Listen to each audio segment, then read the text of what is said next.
It's the last night of the playoff semi-finals. The biggest winning overall margin so far has been just one goal. And that's exactly the slender lead Brighton have over Swindon after their first leg. Playoff fever has gripped not only the fans of the teams involved, but also the neutrals as well.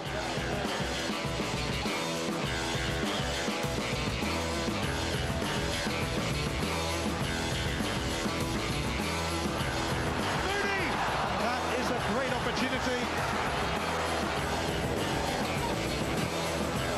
Ligo. Oh! And it goes to Mooney. Tarkin.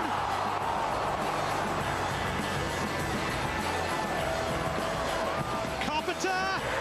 And it's found a way in. A smash and grab raid to beat them all. Brighton have the advantage. After beating Hartlepool, Bristol City are waiting. When they took the lead, Hartlepool were in pole position. But two late goals from Bristol City sent Ashton Gate into ecstasy after heartbreak only 12 months ago. The playoffs drain every single emotion. There's nothing quite like them anywhere in the football world.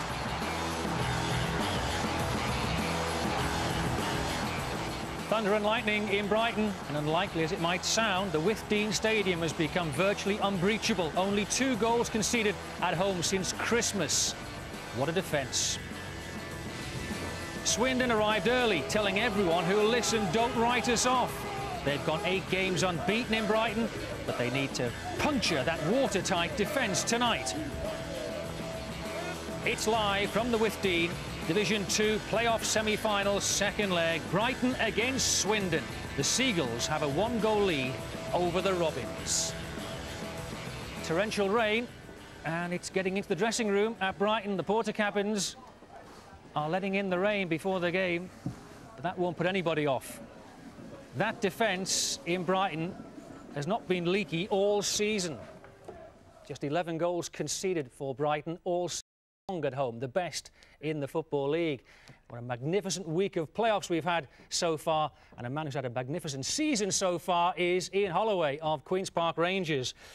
Last season you went through all this, didn't you? This season automatic, well out of it. Yeah, we're all very relieved, I must admit. We haven't stopped partying since the win at Sheffield away, and we knew that Bristol City were on our tail. We knew about their resilience, and they showed it again last night. And full credit to them, but you know, it's wonderful for us. We tasted bitter disappointment at the end of almost the last kick of the game, and we lost at Cardiff, but we've bounced back and showed some resilience ourselves. What kind of emotions are they all going through, these playoff teams and supporters? Oh, it's an incredible experience. I mean, I believe, to be honest, after 46 games, it should be sorted out, but you know, it's a fantastic day if you win. If you don't, it's the biggest heartbreak you can ever experience, and you know, it does make it exciting, and that's what we're here now. And you know, this game tonight particularly, I think, is really on a knife edge, and I can't wait to see it. Ian, as someone who's played there, taking your team there, explain to us the Swindon Stadium and why it's so hard to break down there, the Brighton team, because they're just almost unbeatable there, aren't they? Yeah, I just think it's not the best surroundings in the world. Obviously, you know, I wish them all the best trying to get their own ground, and that's what they need, but I think their players seem to grow in stature there. Their fans use it to their advantage, and it's, you know, I've never won there. It's a terrible place to go because they... it was 2 goals from Leon Knight, wasn't it, when you played down there? Yeah, but they seem so strong, George, you know. They're very uncompromising side anyway, with the little live wire up front, but that place itself is, as you quite rightly say, that they haven't lost there all season, and it's absolutely diabolical. Of course, they don't want to be there, do they? No, they want to move away to Falmer, and they're trying to get planning permission. And well, that is the infield, the inside, and the athletics track, isn't it? That's what they're playing on.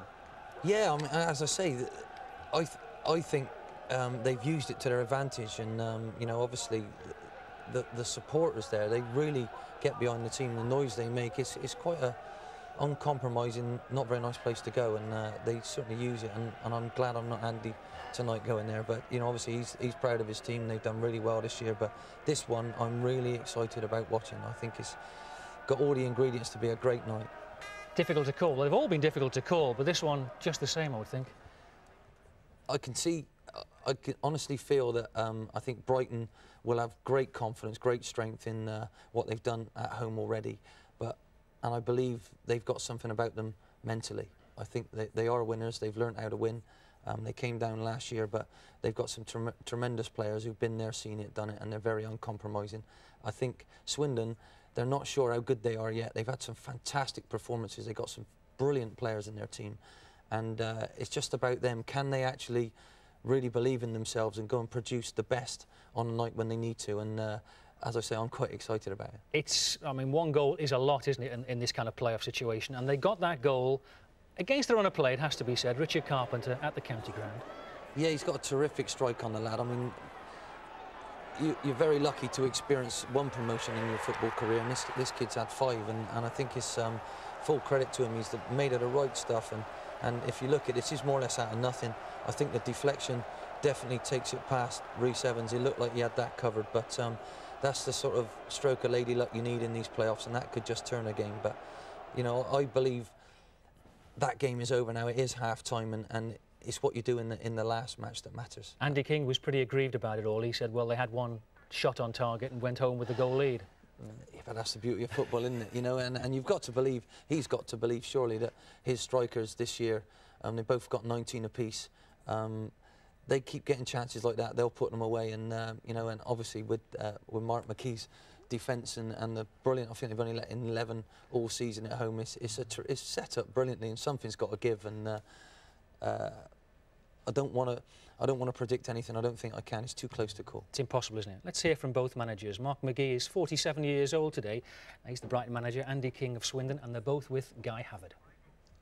Mark, many happy returns. Your birthday began in bright sunshine. This heavy cloudburst before kick-off, does it affect the plans of the managers? No, I don't think so. I think that as long as it goes off before the start of the game, that's the main thing, because you know, we've got thousands of supporters sitting over there in the open, and I mean, it's a highlight again of the ludicrous circumstances we find ourselves in. What is the approach tonight? You have that lead, you've got this terrific defence. Is there a danger of hanging on to the lead? If we hang on to the lead, I'll be delighted. But how we hang on to it, I think it's what you mean.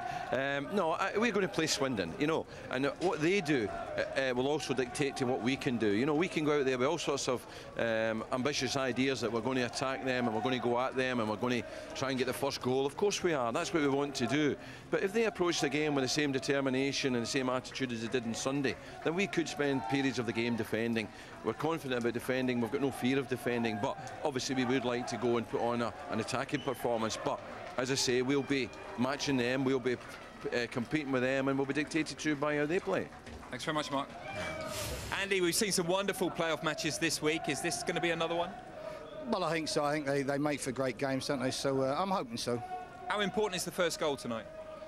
I think it wins a game, quite obviously. You know, if we get it, then it puts a lot of pressure on them. If they get it, then I've got to change things and you know, really go for it, because we're 2 down. So I think it's an obvious statement. The first goal might win the game. What have your team got to do better than they did in the first leg? Have some luck around the goal. We've got to play better. I didn't think we played well. I thought we played better in Brighton in the first leg, but I didn't think we played to our full potential. So really, we'd like to get a pure Swindon performance today that we've had certain times during the year. They've been magnificent, this team, you know, in games, and the best Swindon performance tonight gives us a very, very good chance. Thanks for your time.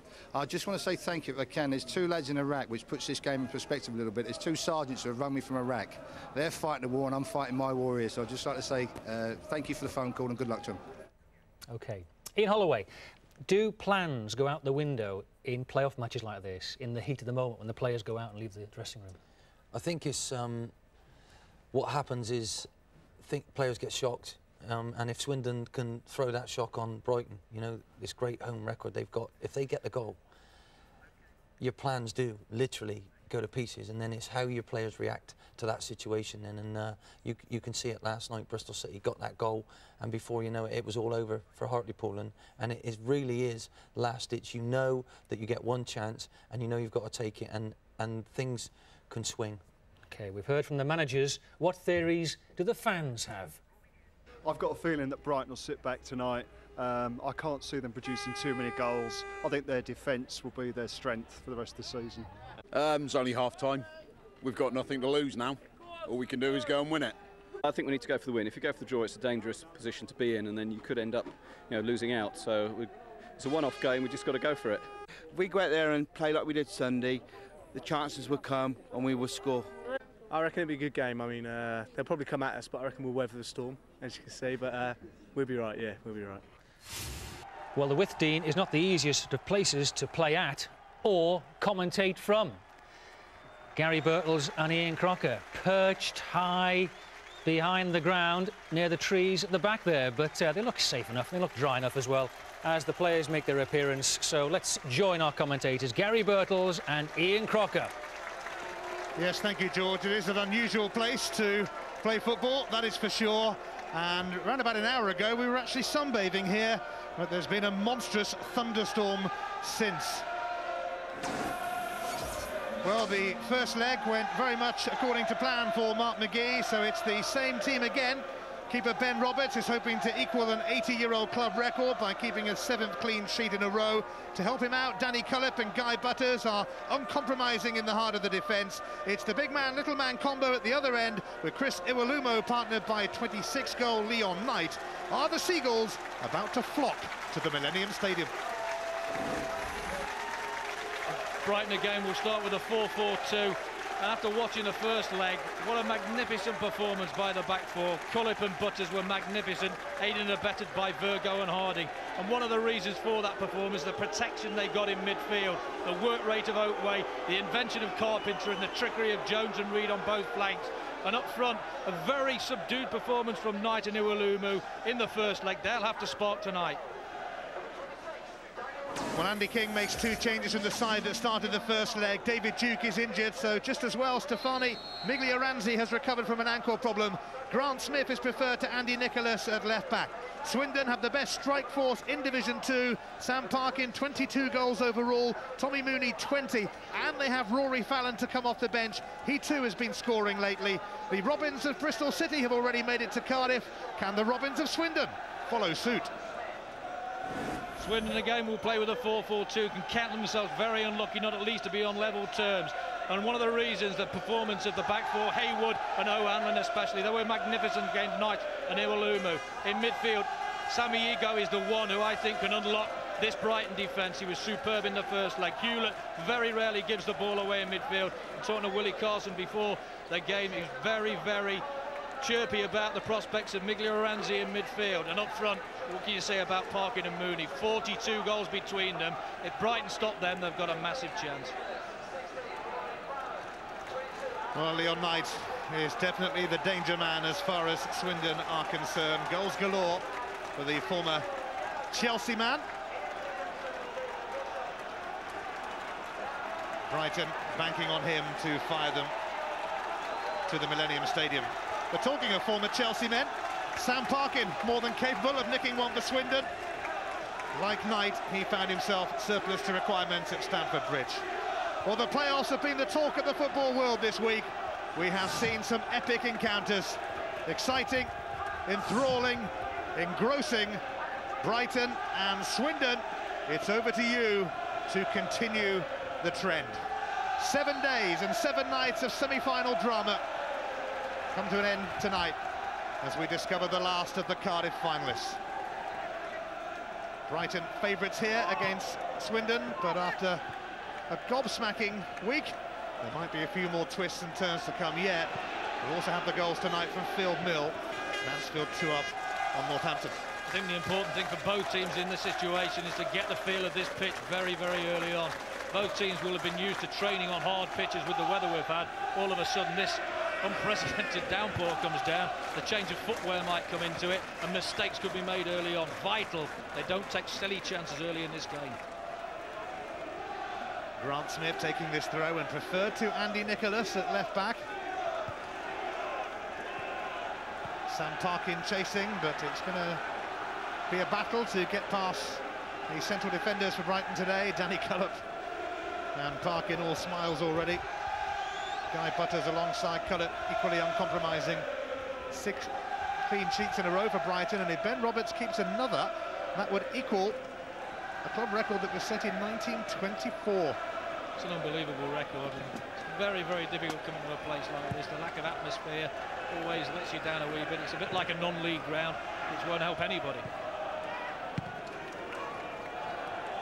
Here is Leon Knight. There'll be the usual buzz of anticipation around when he gets on the ball.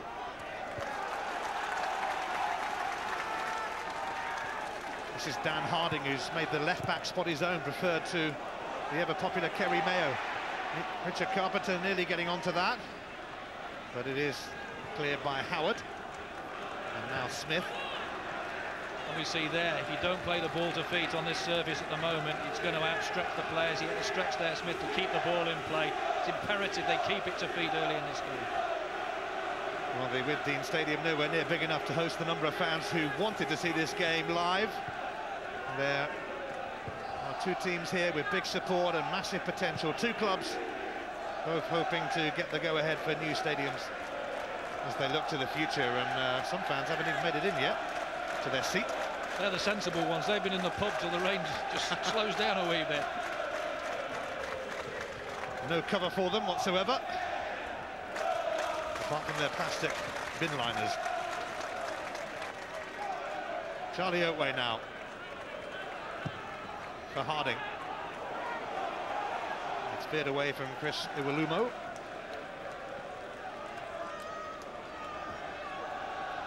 Andy King. Couldn't believe the weather when he got here. He's been in Brighton most of the day and said he was playing golf earlier in this scorching sunshine. He never changes either, does he, Andy King?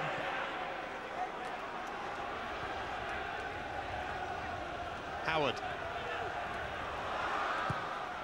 Smith able to deliver. It's going to skid away from Sammy Igo. It's slippery out there. Very slippery, and I say it's imperative to get yourself sorted in the first 5 or 10 minutes, get your footing sorted.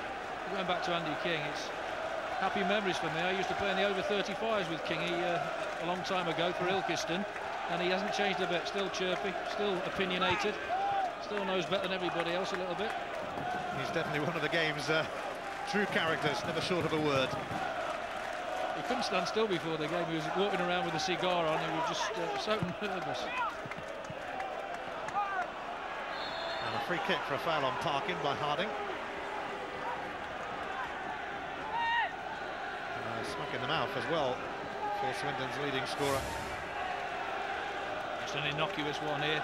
Oh, Brave gets his head in, just gets a follow through from the boot, but he's a centre forward. That's what he's paid to do, get hurt. And it looks like he is hurt. Sam Parkin has formed such an effective partnership with Tommy Mooney this season, but he won't be able to play a part in this free kick. Parkin, he's getting treatment. And Swindon are trying that old trick. Offside to start with. And back on now, though, as Andy Gurney prepares to whip it in. Ben Roberts wasn't too sure about it, and it's going to be a corner kick as Brighton panicked a bit. Well, the ball in was not a particularly good one. He's overshot it. The keeper, 6s and 7s, and the defender nearly puts it in his own net. Charlie Oatway got away with that. Swindon fans are gathered at that end. It's an early corner for their team. Hanlon can't get near it.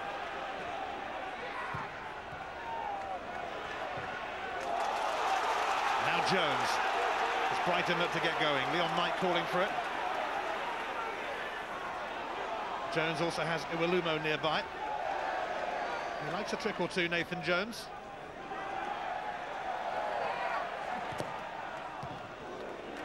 Hanlon's kick.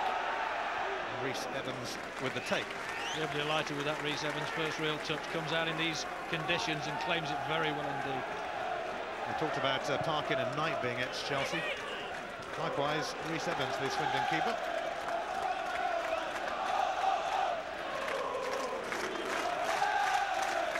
Brighton's sturdy defence will have to be breached tonight if Swindon Town are going to keep their dream alive.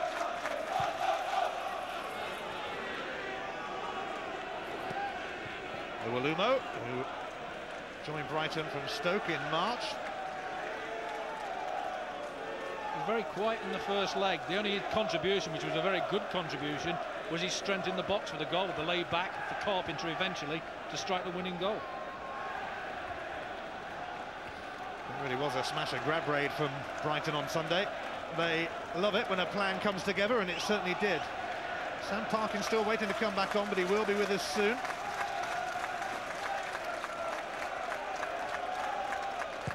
They want him on their ASAP. Iwelumo quickly in on Miglioranzi.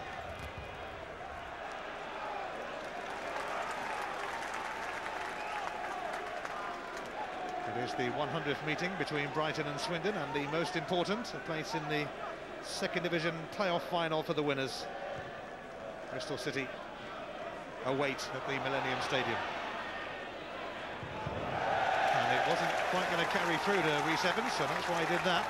Good pressure from Leon Knight, didn't give up the cause there, chased it down and forced the mistake.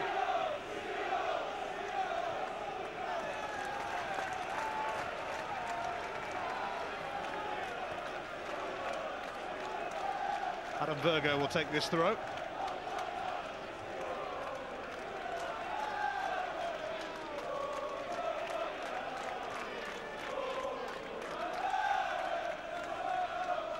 Oh, they've wasted the throw-in.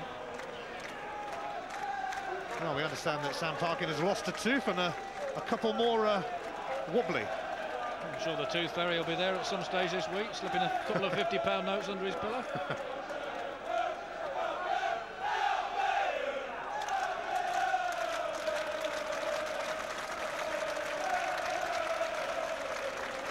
Well, the weather's certainly not dampening the Brighton spirits in front of us. Very vocal.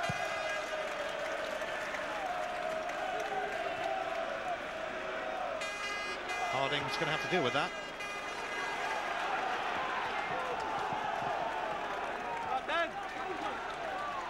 The Whitdean Stadium may not be a proper football arena, but the players and the fans have turned this place into a fortress. Brighton beaten only twice at home all season. The last of those defeats were in November, so that is the size of the task facing Swindon Town tonight. A considerable task, but they have the firepower to do it. Like Parkin there. Now Miglioranzi. Virgo sliding in. Both teams struggling to get the range of passing at the moment, just trying to assess the situation regarding the conditions. Howard.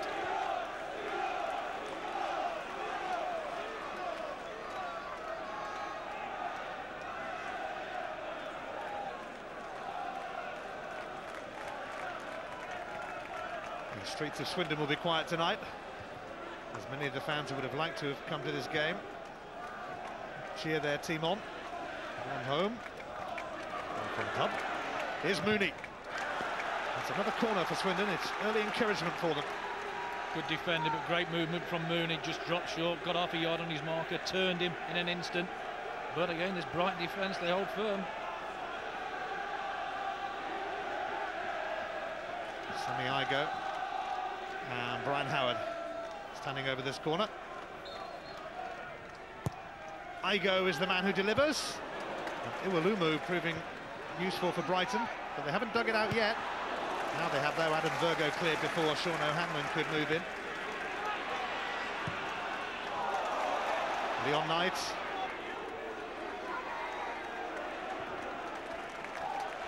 Nathan Jones. Harding's cross, not troubling Rhys Evans.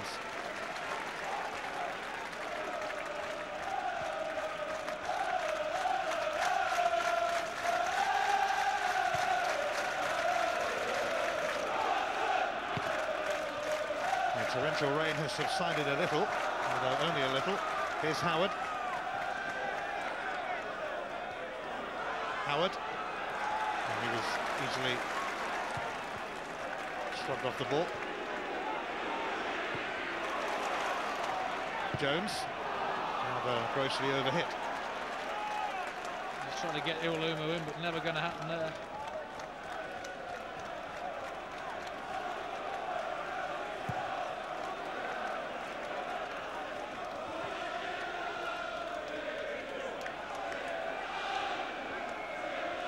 And Roberts Famously played for Middlesbrough in the 1997 FA Cup final and conceded the fastest ever goal in FA Cup final history. That screamer from Roberto Di Matteo.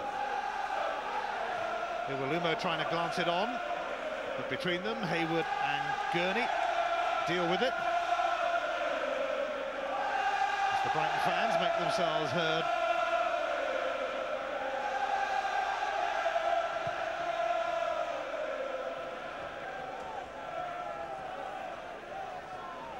Igo. It's away by Virgo. Well, Hanlon beats Knight to it. You can definitely see why Brighton don't concede many goals. They're very solid at the back, very organised, and the midfield protect them so well.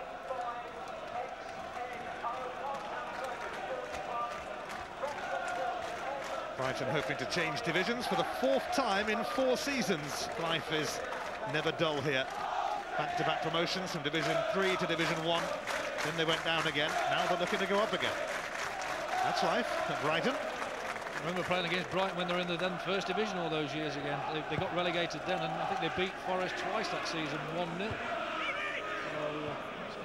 So, 25 years ago, long time. Great tradition, this club. Offside here against Leon Knight.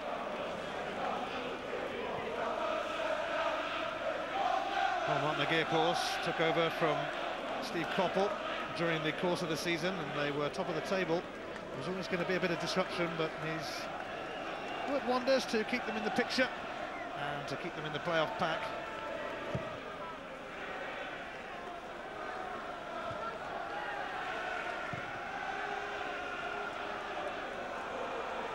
Howard. Out-muscled again by Virgo, who's winning that particular duel at the moment. Smith. Here's Carpenter, whose deflected drive settled Sunday's showdown between these teams.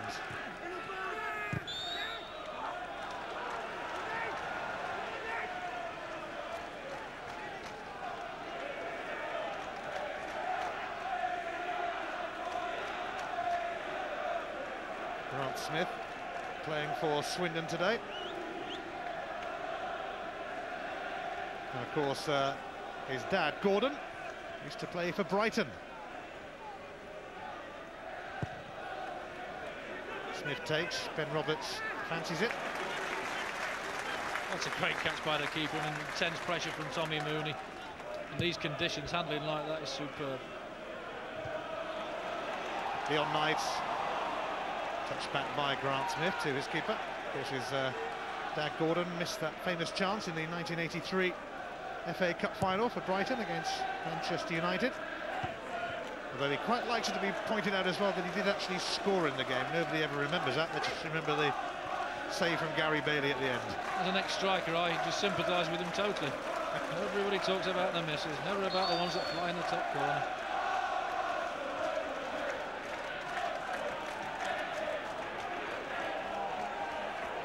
Graham Laws is the man in charge tonight. He's having words with Andy Gurney and Chris Iwelumo. Referees have a difficult job on a night like this. They've got to, people are sliding in from all different angles, getting the timing wrong at times. He's got to be very, very intelligent on this sort of service and use his common sense a wee bit.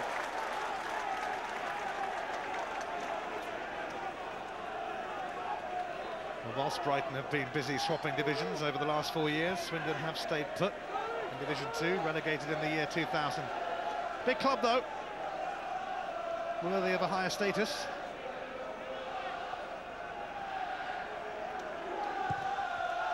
The ever-popular Danny Cullett takes the free kick, but that's going nowhere fast. At the moment, both teams seem to be challenging right down the centre of the pitch. I think if they get people wide, especially Jones for Brighton maybe, get a bit of width, get players, strikers in the channels, play the ball to feet a bit more, they'll get more joy. At the moment, it's very easy for both sets of centre-halves.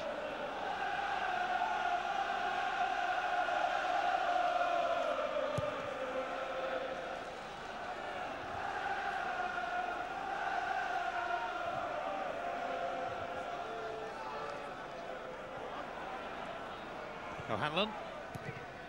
It's going to come back towards the man who was brought in from Everton, initially on loan, impressed, and the move was made permanent, Sean O'Hanlon.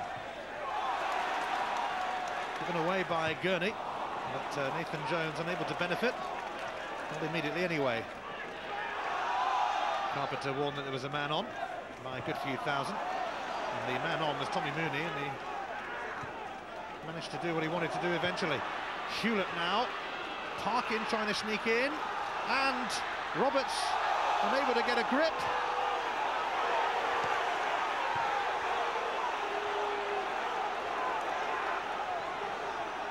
Well, the conditions should add to the excitement. A rip-roaring thunderstorm just before kick-off. That is going to be a free kick for a foul by Richard Carpenter. This is where the referee has to use his common sense. He was close to that challenge. Conditions are going to play a part in challenges this evening. Just telling him to stay on his feet there. Don't dive in. His manager's probably telling him the same.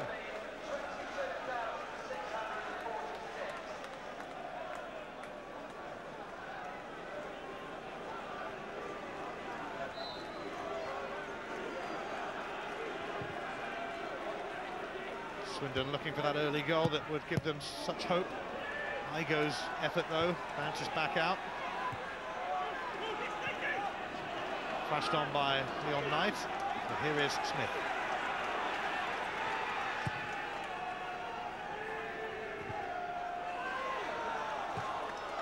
Going back to Andy King's comment about the first goal maybe winning this tie, I'm sure Mick McCarthy thought exactly that, and I'm sure Neil Cooper thought exactly that as well, but it hasn't happened. Gurney.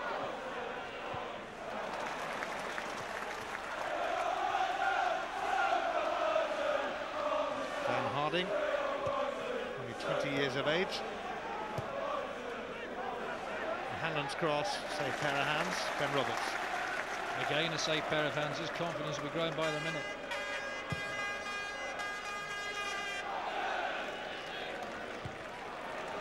And by Iwelumo. Hanlon was well aware that Knight wasn't that far away.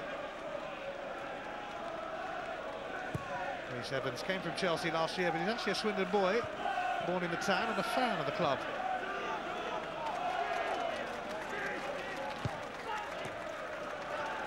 Oatway.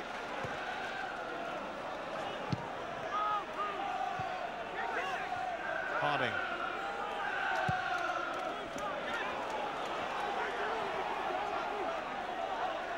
So far in this game, the old adage of build from the back, building strength from the back is certainly evident. O'Hanlon and Haywood for Swindon have been superb so far, as have Cullip and Butters, very rarely troubled. Swindon are unbeaten in 8 visits to Brighton. They have the best strike force in Division 2. Only Hartlepool scored more away goals this season in their division, so they are still believing. They do have what it takes. Brighton, of course, very sound defensively over the past few weeks. Virgo. Just too high for Iwelumo, so it must have been high. Both keepers, you've got to credit them. The handling has been absolutely first class so far this evening.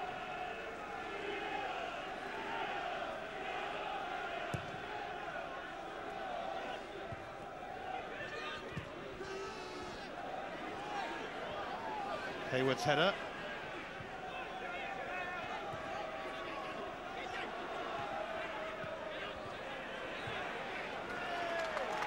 Guy Butters now for Dan Harding.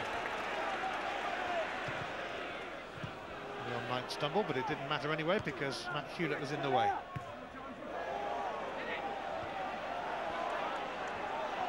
Iwelumo trying to feed Knight. The big man on the little man.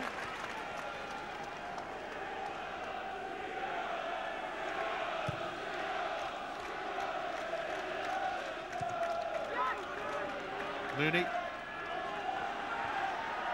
This is Miglioranzi. Howard unable to keep his feet. Ironically, they were watering the pitch heavily at about 6 o'clock, and he got watered very heavily, naturally, when the heavens opened big time. Well, Mark McGee walked into the ground, he said, what a lovely evening for football. Little did he know that half an hour later he'd beaten his words.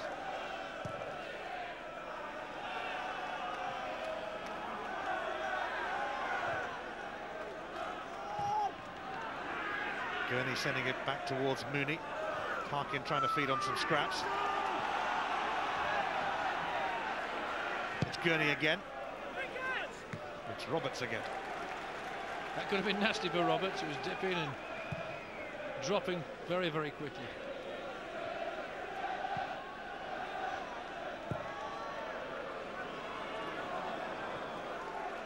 Both teams need to get the key players involved a little bit more. Jones and Carpenter and Igo and Hewlett.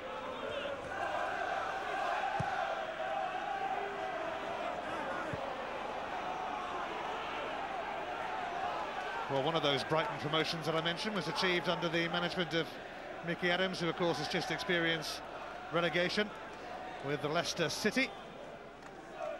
But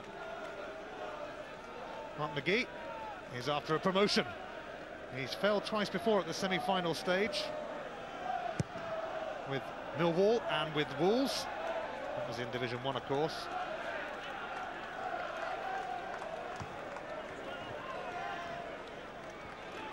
Harding.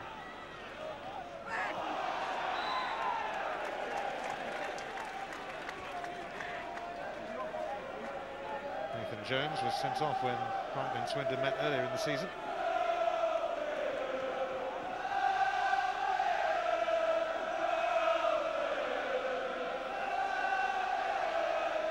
Albion, the cry around the Wibdeen. I mentioned the fact that many Swindon fans couldn't get here, of course, nor could many Brighton fans with the capacity around 7,000. They'll be watching around the town. Cullip delivers. Oof. Virgo, nearly. Well, the first half chance there. What's Virgo doing in a position like that? He's got forward. Decent ball in, wasn't one, and he just slipped at the last minute. Keeps his feet, that's 1-0.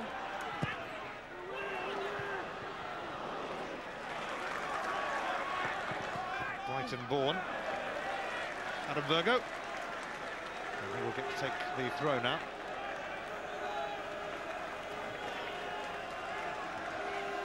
Brighton have the edge overall. Remember that away goals don't come into it in the playoffs, nor does silver goal or golden goal or anything like that. Now Mooney almost nipped in round the back. Jones. Here is Leon Knight, and that could be ominous for Swindon. He was certainly held then by Hewlett. Free kick.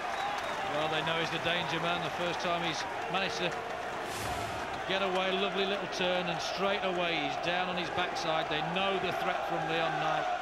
Clear foul.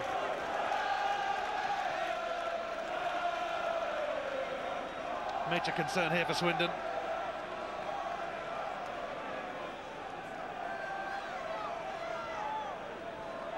Leon Knight and Richard Carpenter over the free kick. Carpenter benefited from a deflection to score the goal in the first leg. Richard Carpenter again, this time though lifting it over. Well, the technique was good, just got over it a little bit too much. Didn't get the deflection he got in the first leg. Sails high over the bar, leaning back too much. Richard Carpenter has a remarkable record of achieving promotion at every club he's been at. Gillingham, Fulham, Cardiff, and twice with Brighton. Twice so far, that is. He's looking for a hat-trick.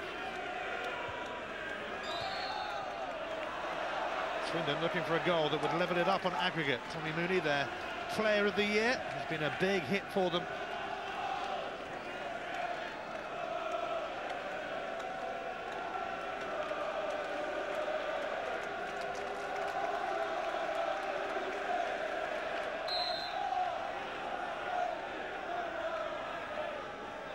Grant Smith then to whip this in.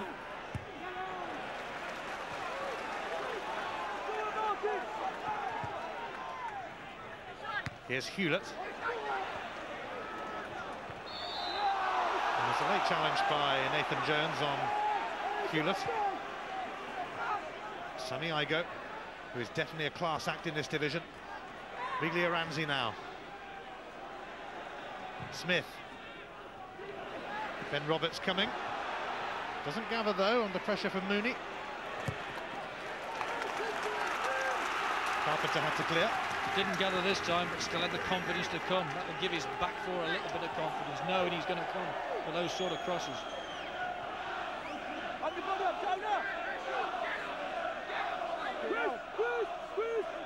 Gurney's throw.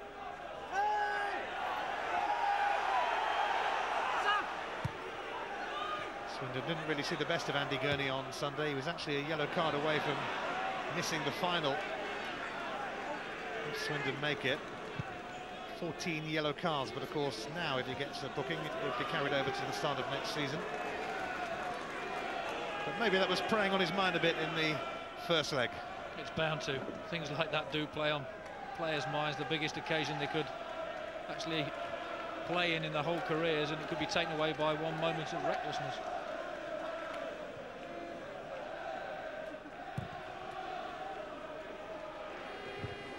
Hanlon's header. This is Jones. Oakway sending it back to Cullip. Now Harding.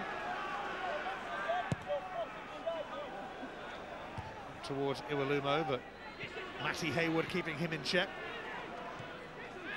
Hayward again. Miglioranzi. That's typical Charlie Oakway. And Iwelumo finds Leon Knight. And Gurney blocks his route. Fantastic defending from Gurney, and Knight just stopped there, didn't challenge back. Okay, a few of the fans pointed that out to him. And I'm sure he took it on board. Good ball by Iwelumo, bit of space there, tries to get past Gurney, great defending, stood his ground, composed as you like, turns, and Knight just stood still and let him do it.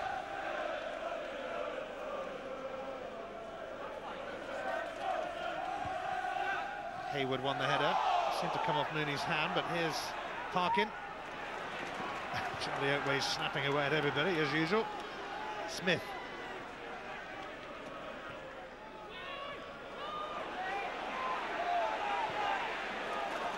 Here's Paul Reed, who had a quiet first game and quiet so far this evening.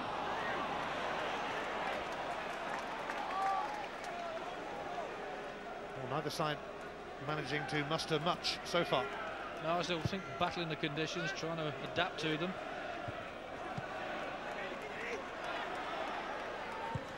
Howard's cross is rather wayward.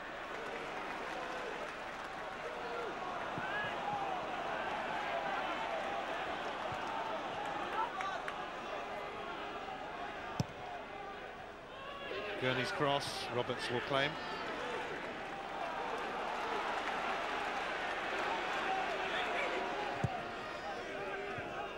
Leon Knight.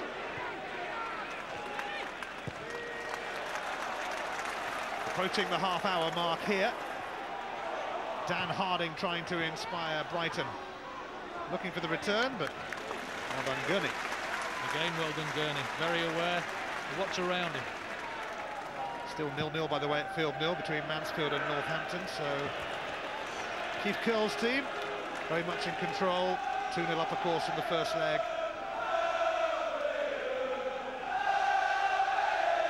Andy King has been in charge of Swindon for the best part of 4 years. Had a little spell away when Roy Evans took over for a bit. But life is never quiet when Andy's around.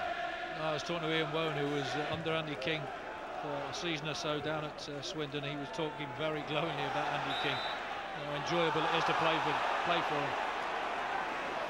Well, Andy King, of course, a former Mansfield manager. He actually got to the playoffs with them a few years ago now.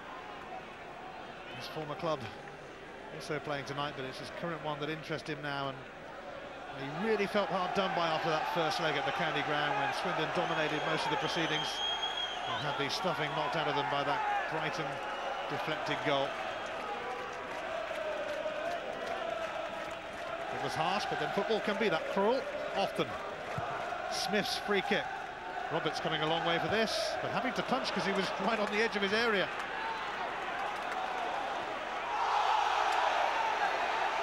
Collision between Hewlett and Jones. Whatever happened to the good old shoulder charge? I don't think there was a lot in that at all. Two going with it. Oh, he just gets there first, but he's going nowhere. Just goes in. Seen them not given before.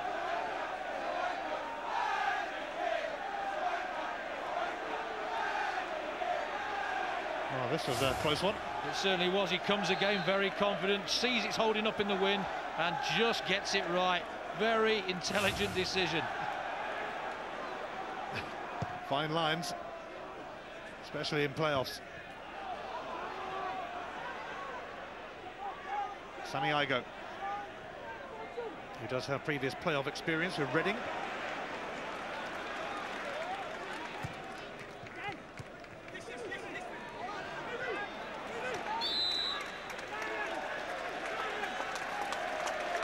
Free kick given against Brian Howard, who was released by Southampton last year. We have seen him before on Sky Sports playing for England at under 20 level.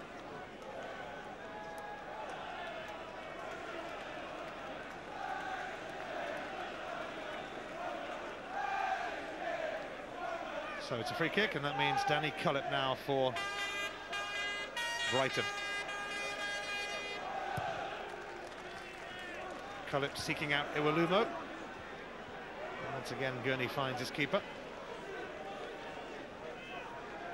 And get the right quality into Iwelumo and get Knight alongside him, or midfield breaking past him. They'll have half a chance of getting something, but it's just every time the ball's run, it's just skidding out of play. It's going through to the goalkeeper. It's got to be to feet.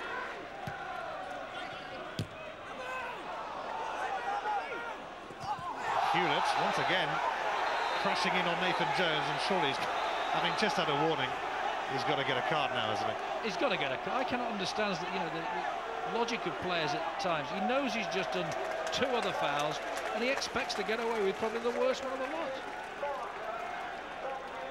Puts him on the line on a night like this. Just mistimes one challenge now, he could be off.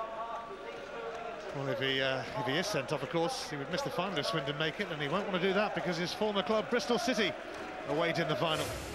This is how silly it is. There's no need for it. There's no danger. He just comes in with an elbow right on the touch line, and he just cleans him out. It's just absolutely stupid.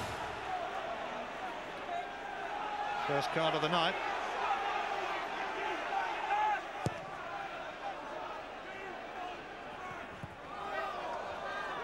Come off Iwelumo, who sneakily tried to claim that it might have been a Brighton throw.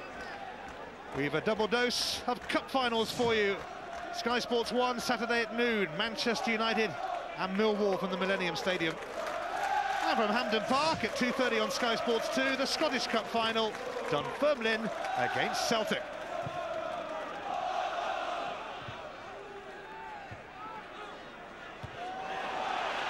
High boot then from Sam Parkin, caught Adam Virgo.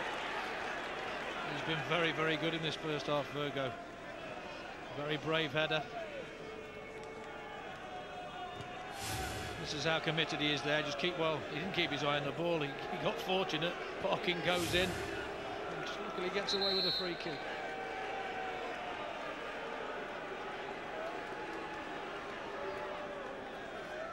Swindon have actually been a bit of a bogey team for Brighton in recent times. Sunday's victory was the Seagulls' first in 11 meetings with the Robins. It's given Mark McGee's men the edge, but he knows there is still much to do to secure a place in Cardiff. Hayward flying through the air. Foul on Mooney, that. Frustration starting to get involved in this game, and you can understand why. So much at stake, very little happening in front of goal at the moment. If anybody can change the game, that man Tommy Mooney's got the ability to do it. Well, a couple of years ago in the playoffs, Stoke City lost their home leg to Cardiff, went to Cardiff, won, got through, ended up promoted, so Swindon know it can be done.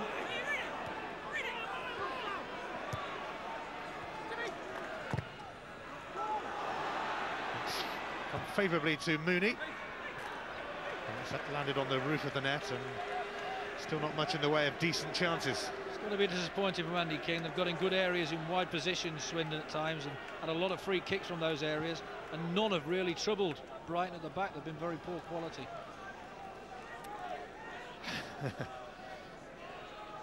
There's always one or two of them, isn't there? Braving the conditions. They come straight off the beach, haven't they?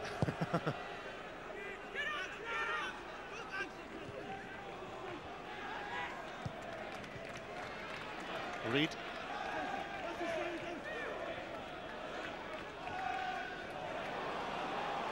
Here's Sammy Igo. Smith for Howard, it bounced off him, but Igo takes over. Now Howard, this is neat from Swindon. Parking just stretching. It's going to be retrieved though by Miglioranzi. An inviting centre, which is turned away by Danny Cullett. Very inviting really, but no Swindon body near it. And Swindon had a free kick. Brighton fans very incensed, and you've got to have a bit of sympathy for them there. The defender's not very brave at all, turns his back. He's just trying to get through him, he's making it difficult, he's impeding him, he won't get out of the way. And I think he's a bit unfortunate to have that given against him. Graham Law's getting a bit of stick from the Brighton fans for that. And it's going well wide from Gurney. In fact, it was deflected wide, it's a corner. Well, he's done well in defence, Gurney, and he pops up in attack here. Short free kick played, catches them unawares, strikes it off, just gets a little touch off the heel there. Has scored a few beauties from range in his time, Andy Gurney.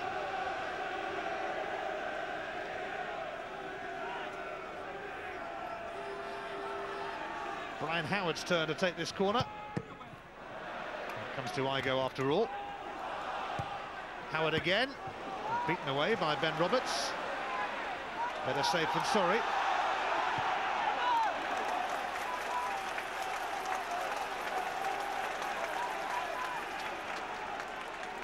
Did very well again, the keeper, probably the cross of the match from Swindon. Took no chances.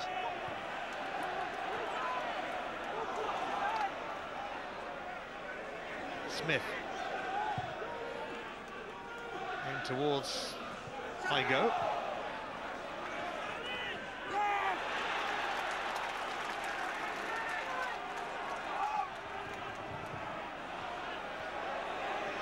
Gurney trying to find a path through. He followed through then on Butters by the look of it, apologising for the fact. Butters, he's got no ground, but he's got up now. It's probably saved him a booking there. He enjoys getting forward.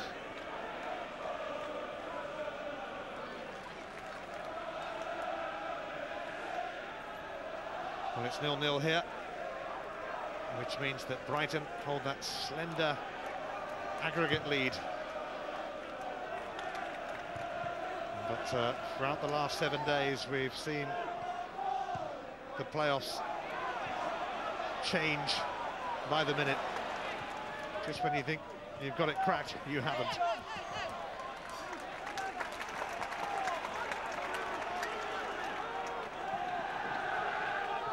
Here's Harding. Rhys Evans, not very convincing, but Miglioranzi took it away from Reed. Corner. Good pressure from Brighton. Just before the break. What a time to score this one.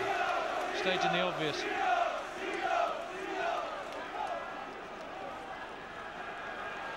Nathan Jones takes the long walk.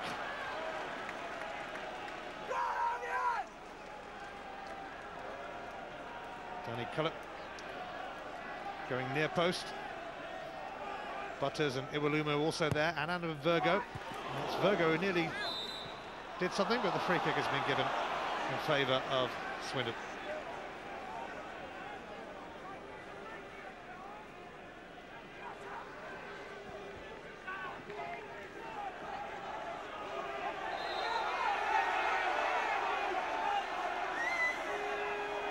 Andy King is getting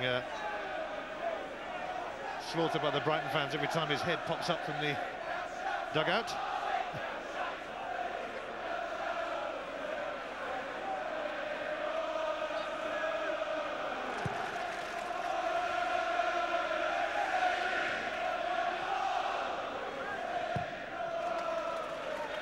Huge kick away from Ben Roberts. Well, the deadlock has been broken at Field Mill. It's Mansfield 0, Northampton 1. Mark Richards with the goal. I think he missed a few chances in the first leg. He's made up for it. And the Cobblers might not be out of the picture yet, because Mansfield's aggregate lead is cut to 2-1.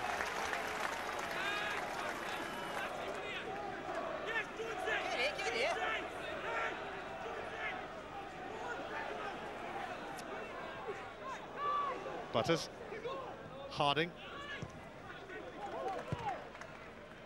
up towards Iwalumo. A little nudge on, but Sean O'Hanlon made sure that Leon Knight wasn't about to get a sniff. Yeah, he's hardly had a sniff this first half, as in the first game. We talk about the performances of Cullipp and Butters, but Haywood and O'Hanlon have been absolutely magnificent again. Gurney up towards Mooney. He wanted a free kick, but it's merely a throw. Mooney went from Division 3 to Division 2 rather, to the Premiership in his time at Watford.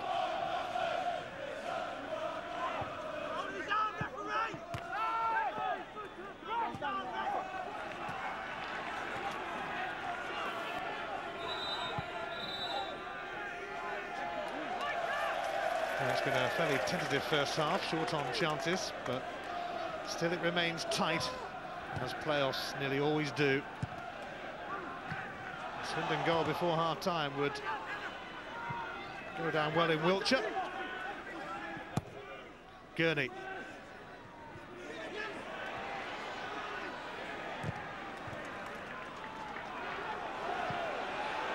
Here's Smith now.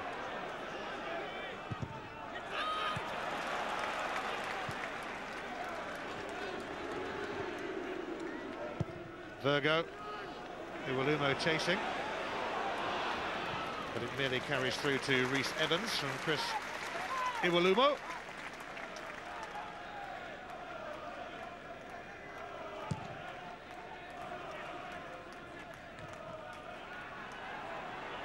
Brian Howard, supported by Miglioranzi. Hewlett for Gurney. Now Sammy Igo. Can he deliver? He most certainly can, but it's admirably defended by Virgo. Matt Hewlett gets the free kick. Charlie Oatway took him out. Very dangerous area to give a free kick away just before half-time. We know he's committed here, tries to close it down. Good bit of trickery there, and he has caught him. He slid along the pitch and caught him.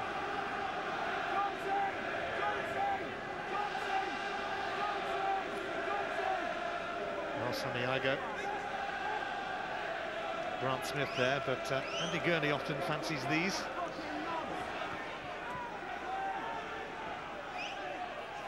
It's a tense moment in the match.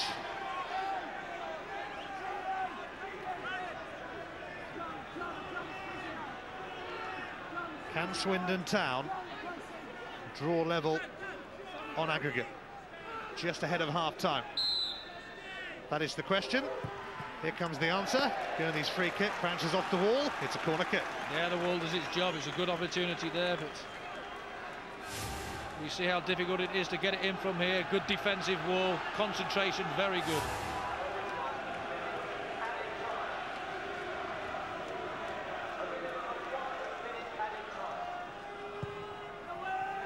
Here comes the corner and Parkin. Oh, and it's bothered off Virgo. Protected by Ben Roberts.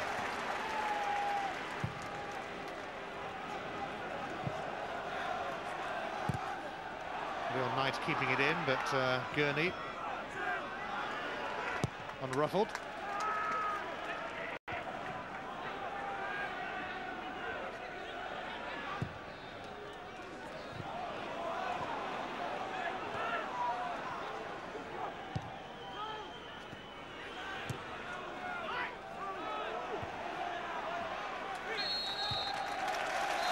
Well, it's half-time here at the Wibdean Stadium. Andy King, Swindon still need to find a way to go, to find a way back into this playoff semi-final. There has been Another goal at Phil Mill there in the game between Mansfield and Northampton. Quite a story developing there, and we'll hear about that next. But at half-time here, it's Brighton 0, Swindon 0.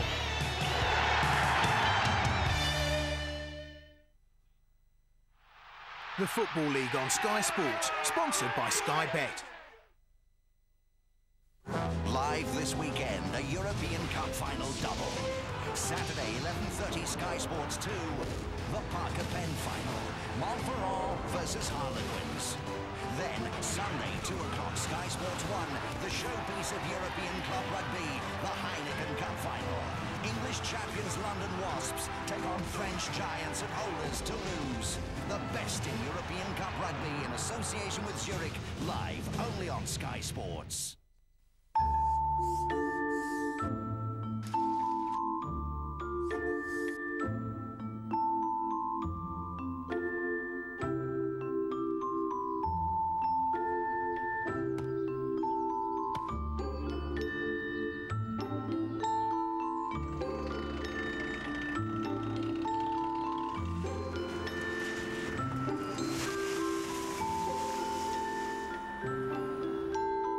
With air conditioning, ABS, CD player, alloy wheels, plus a whole lot more. The generously equipped Focus Edge from 11,495. Pass it on.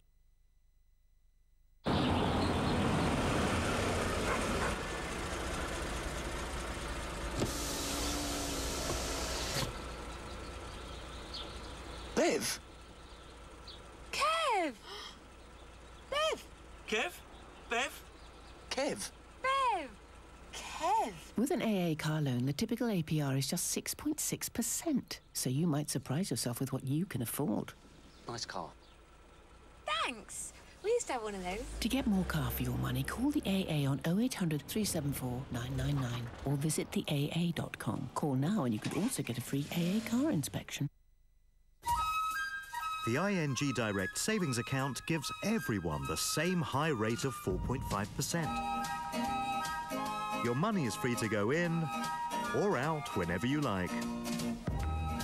And there really are no catches. That's why we're the world's leading direct savings bank. And whether you've got £1 or £1 million, everyone gets the same high rate. Call now or go online. ING Direct. It's your money we're saving.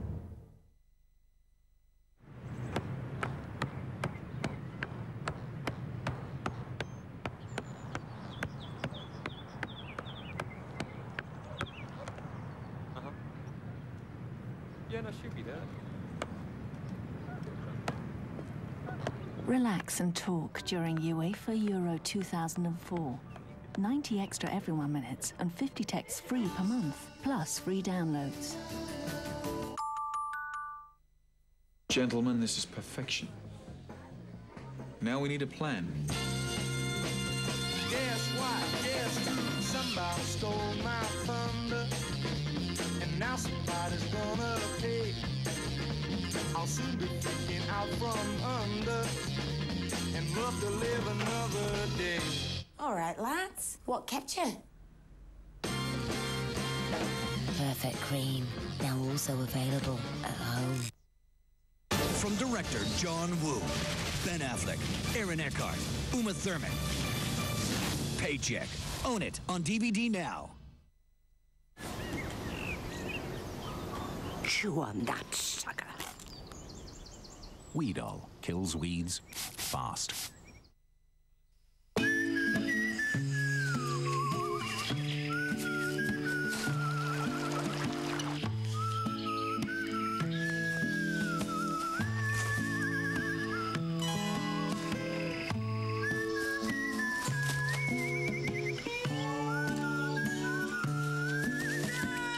Of financial services and products, from financial advisors to ISAs, American Express can help prepare for the life you want to live. There's only one Total TV Guide, the most complete weekly guide to what's best on TV and radio. If you've got Sky Digital, press the red button now and get next week's free. With every new drama, every Sky movie and a page of radio every day, it's so easy, it's all you'll ever need. And this week, only 50p. The Football League on Sky Sports, sponsored by Sky Bet.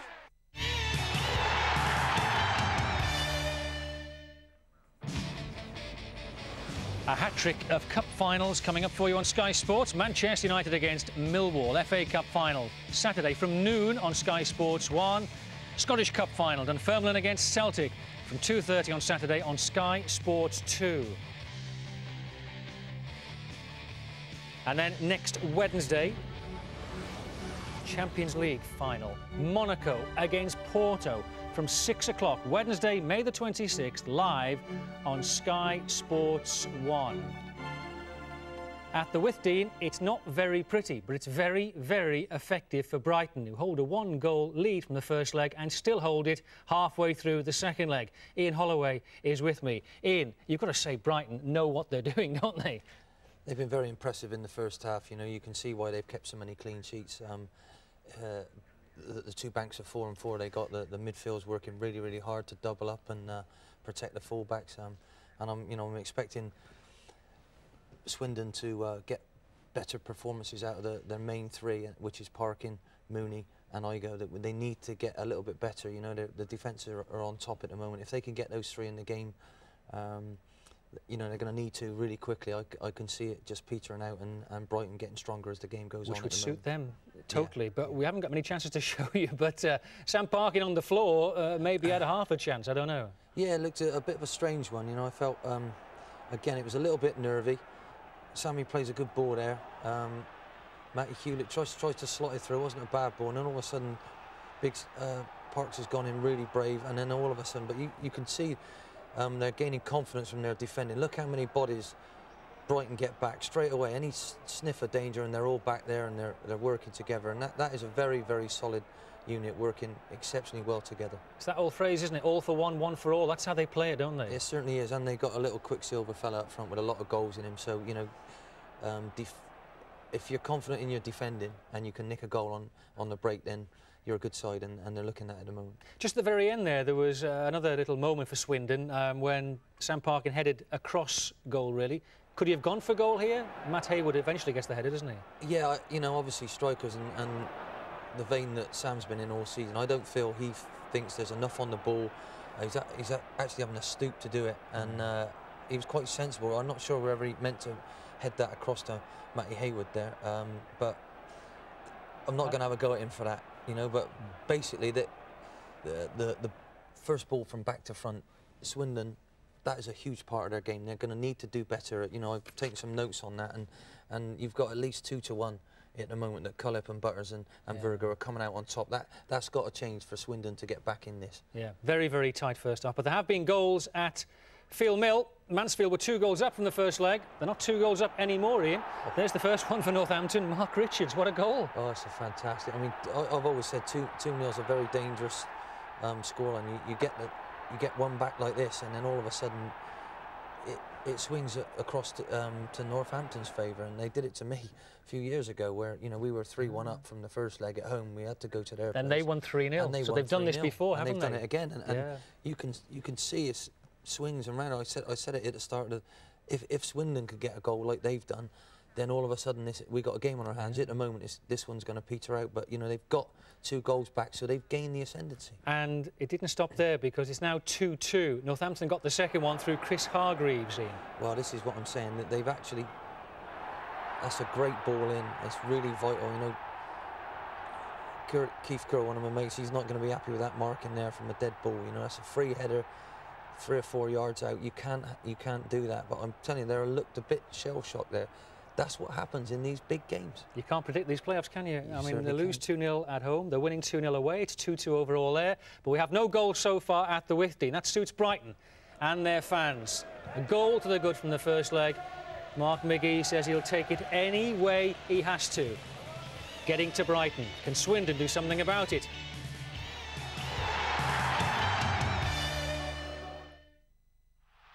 The Football League on Sky Sports, sponsored by Sky Bet.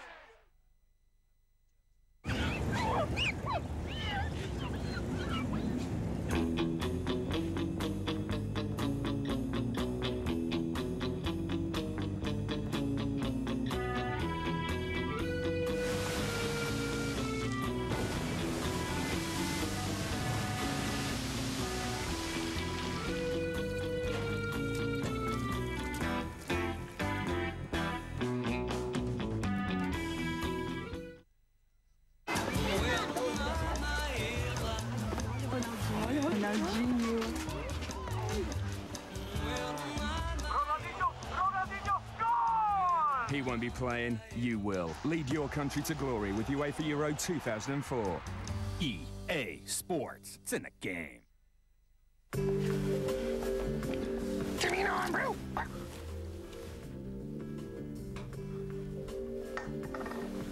Give me an arm, bro.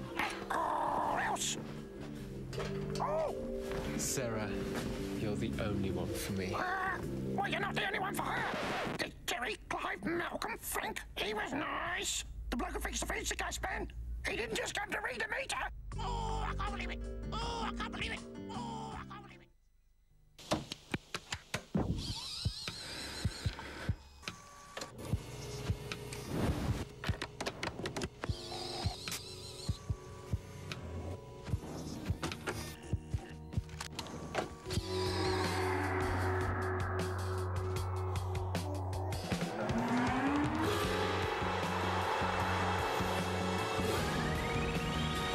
Vega engine technology.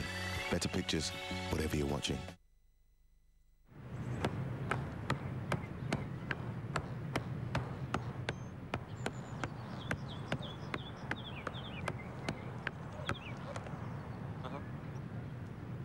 Yeah, no, she'll be there. Relax and talk during UEFA Euro 2004. 90 extra everyone minutes and 50 texts free per month, plus free downloads.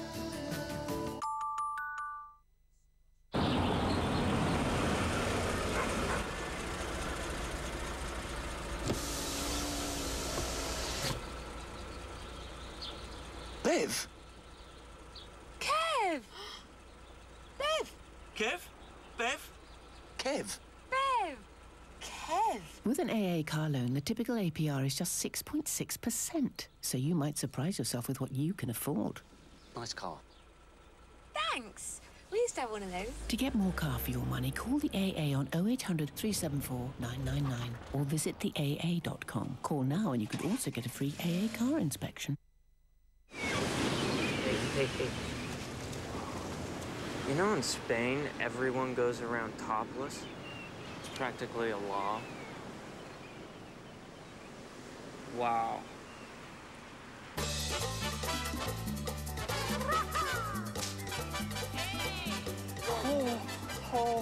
Tú sabes, en América, las mujeres deben de llevar blusas de bikini. Es la ley. If you're an employer, it's a good idea to train your staff. It's a great idea when the training's on the job. It's a good idea to have experienced staff. It's a great idea when their experience helps train others. It's a good idea to offer training. It's a great idea to get an apprentice. To find out how apprenticeships can benefit your business, call 08000 150 400. Two football giants, two underdogs. Two cup finals, one day. The FA Cup. Can Millwall cause one of the biggest shocks in cup history? By beating the mighty Manchester United. Fought Scottish football. Celtic chasing a double. Face the underdogs Dunfermline in the Tennant Scottish Cup. A cup final double Saturday from noon, Sky Sports 1 and 2. The Football League on Sky Sports, sponsored by Sky Bet.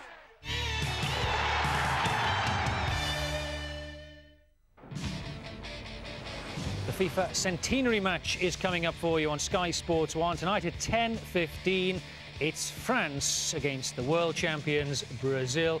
10:15 on Sky Sports 1. Not quite so world-beating football so far at the Withdean, but it's been tenacious, and Brighton will take it all the way to Cardiff, won't they, Ian? Would you think Swindon would be thinking of bringing Rory Fallon on maybe and going for the cavalry charge in the second half with three up front? I think, you know, in his interview before the game, he said Kingy said that if we let an early goal in, I'm going to have to change things. I think he's already, he knows that Fallon's done ever so well since he's joined them. And he's another aerial one, you know, that in this type of game could be vital. One little flick and it'll pop down to somebody. And I've seen him do it before, and I'm sure he's contemplating that. They need a goal, and they need it quickly if they're going to turn this around. That Brighton defence has been, well, watertight so far all evening on a very wet night at the Withdean. Let's see how they get on in the second half. It's Brighton against Swindon. Brighton a goal to the good from the first leg. Goalless at half-time. Commentators Gary Birtles and Ian Crocker. Thank you, George. Well, the teams finishing fourth in the second division have an extraordinary habit of progressing through to the final 10 times in the last 11 seasons. The fourth place team has done it, Swindon hoping that they can buck the trend, overturn the 1-0 deficit from the first leg and head for the Millennium Stadium themselves. That would be a feisty game, Swindon against Bristol City, but then Bristol City Brighton would be some occasion too. It's May the 20th today. Swindon and Brighton hoping that they are still playing come May the 30th, the date of the second division playoff final. Swindon start the second half. A game bereft of clear chances so far. Swindon hoping that one will come their way. They did have a few in the first leg. Tommy Mooney's the clearest. Header that he put wide. Is Gurney trying to inspire them straight away? Ben Roberts was impeded by Mooney. Well, he looked to have caught that ball. It was a harmless looking ball. Mooney just stood his ground. I'm not so sure that's a foul. He's trying to come over the top of him. I'm not sure that was a foul at all, and the referee may have got that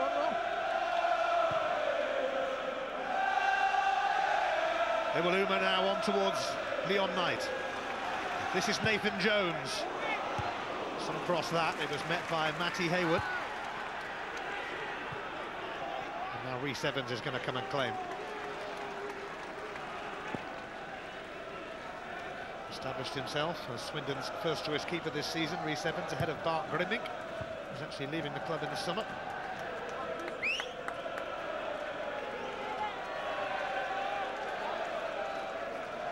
Won a couple of caps at the 21 level for England.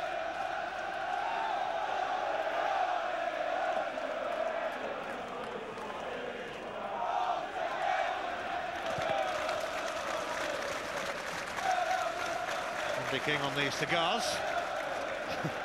It should be a case of close but no cigar yet for him. Swindon still behind overall after that deflected drive from Richard Carpenter in the first game. But they have goals in them, that is for sure. And they have a free kick.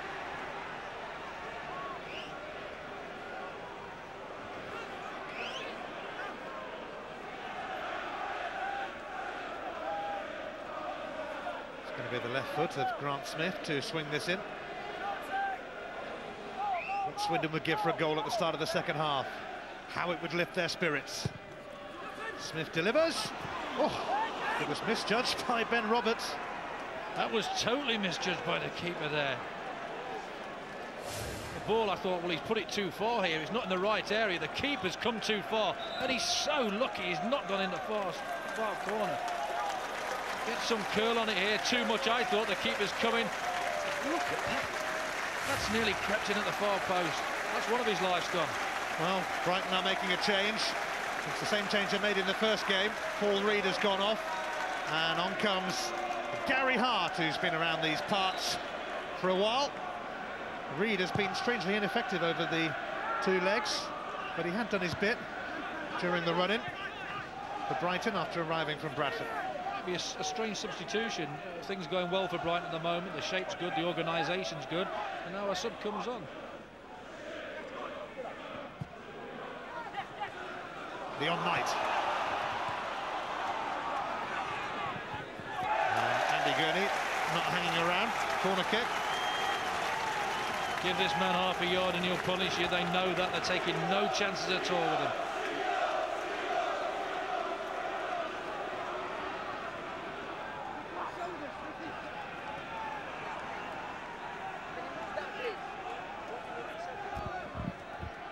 It's only Brighton's second corner.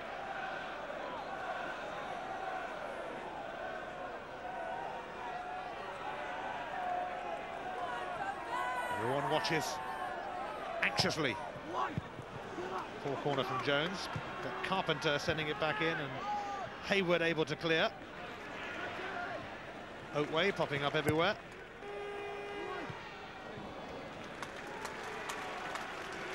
The longer this second half goes as it is at the moment, with Brighton just hanging on to this 1-goal lead, the more nervous I think they're going to get, because they'll sense that they're so close to the finishing line, they might drop a little bit deeper, encourage Swindon to come on a little bit more.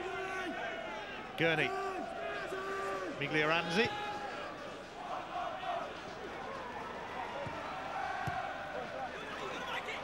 Here's Howard. Guy Butters able to clear that. Steered on by Iwalumo, but only onto the chest of Hayward. Down by Parkin and away by Butters. Chris Iwalumo giving this a good old chase. And Gurney pressured into slamming it out. And that is good pressure from the big man Iwalumo. Forcing to put it into the stand. And it's good ground down that left-hand side.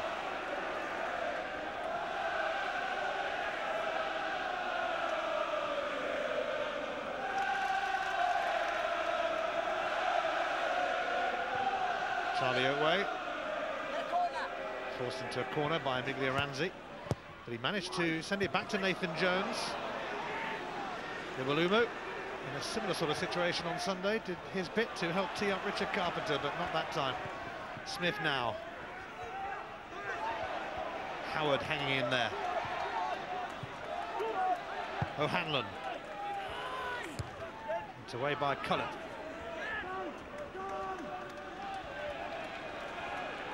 Gurney.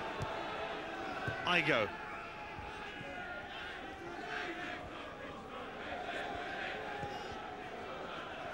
It's poor.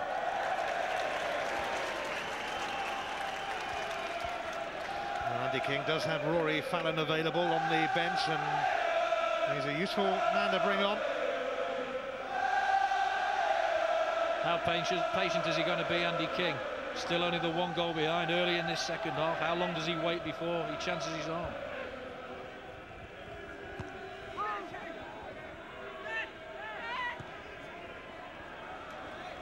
Gurney.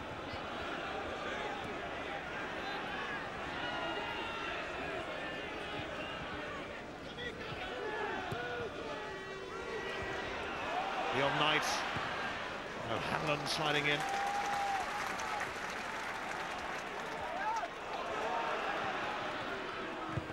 Knight. Dug out by O'Hanlon. It only comes to Harding. Now Carpenter. In towards Iwalumo. Well, how about this? There's been another goal at Field Mill in the 3rd division playoff semi. Northampton are now 3-0 up. Martin Smith, they've turned it right around. They're 3-2 up on aggregate. And could the Cobblers be heading to the Millennium Stadium? What a comeback from them. Huddersfield Town await, of course, in that final. And there was a fantastic atmosphere up at the McAlpine Stadium last night when they, of course, had to come from 2-0 down.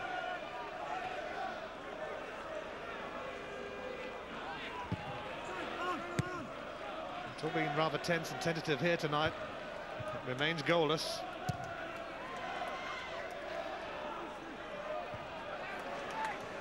Sooner or later in these games, though, something big normally happens. And the opening goal of the game is going to make such a difference. More so than usual. Oakway now for Hart. He's going to have a run. Oakway for Carpenter. Harding.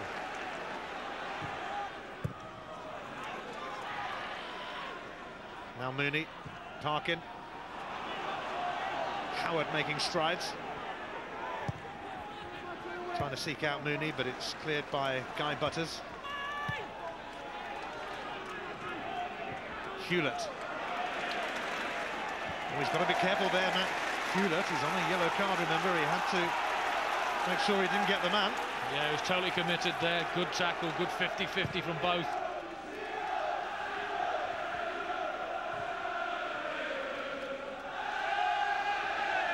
Miglioranzi, a New Yorker.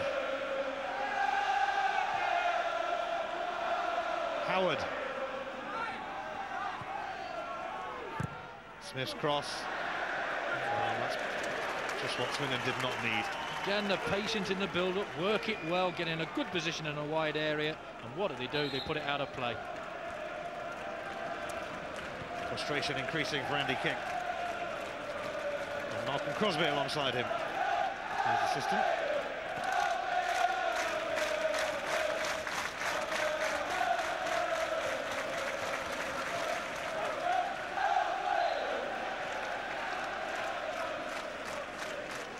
Mark McGee celebrating his birthday today. He's 47. He was a bit miffed that he saw somewhere that they put his age as 56.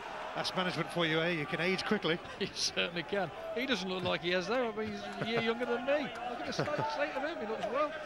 Definitely just 47 today, and hoping to get his birthday celebrations in full swing by watching his team book a place in the final. It's not been pretty so far, but they won't be too bothered about that if they end up walking out in Cardiff a week Sunday. Handball from Sam Parkin. I think this second half we've got to see more from Parkin and Mooney. Kept very quiet again by the back four of Brighton. You want your impact players to come in and light the spark a little bit.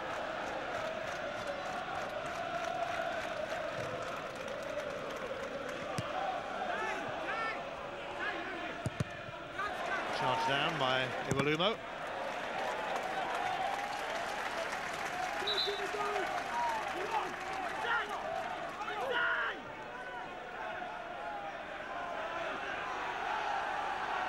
Brighton haven't beaten Swindon at home since 1976, would you believe?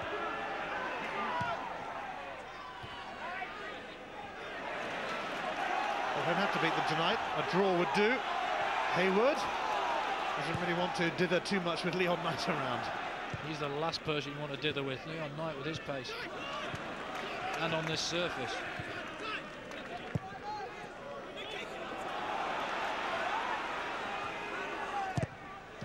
It's come off Leon Knight. Brighton's Player of the Year. He was also named in the Division 2 Team of the Season by his fellow professionals. 26 goals. And counting, they hope. Must be frustrating for him in the 2 games. He's rarely had a sight of goal, and that speaks volumes for the defensive performance of Swindon.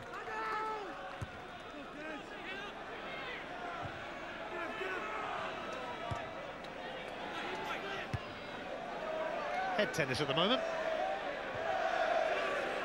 And another. And another.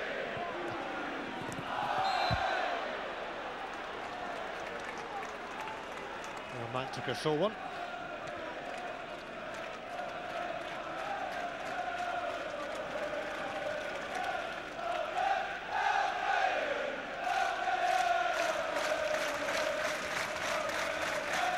Danny Collett then.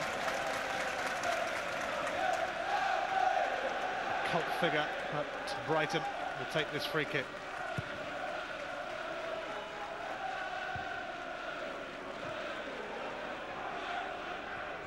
Carpenter. Hart. Gets the throw off Howard.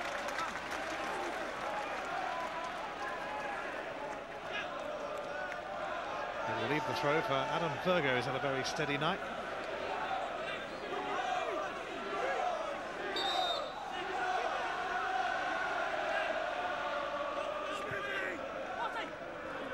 Hart. Brighton a corner kick. Did very well there. Isolated in the corner, all he could do for his team was get a corner.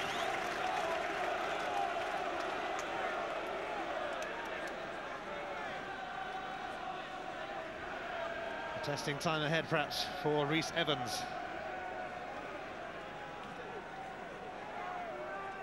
A goal for Brighton would certainly lift the tension on their part. Jones delivers, but Evans collects. He's not hanging around in looking for Sammy Igo, but it's straight onto the head of Charlie Oatway. Smith. There's a shove by Igo on Harding. Good referee in there, just saw that, trying a cute push there. So here Igo.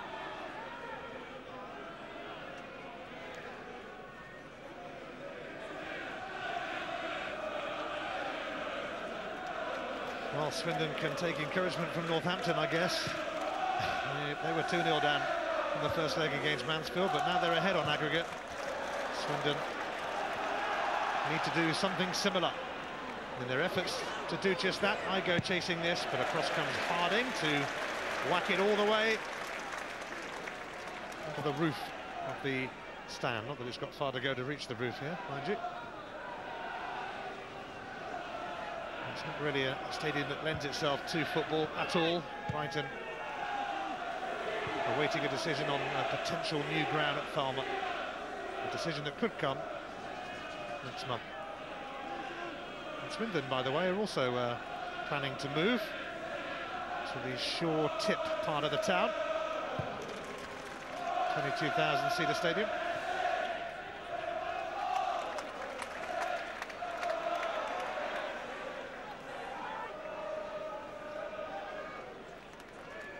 Come of the hour. No goals, and that suits Brighton, who won the first leg. Iwelumo's header. Still nothing doing really for Leon Knight. I don't think it'll be long before we see Fallon coming on now for Swindon. Got to try something, Andy King.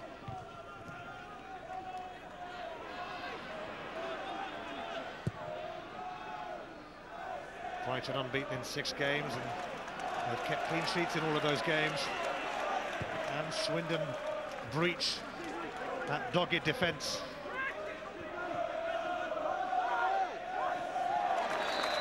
And the free kick's being given. Gary Hart doth protest.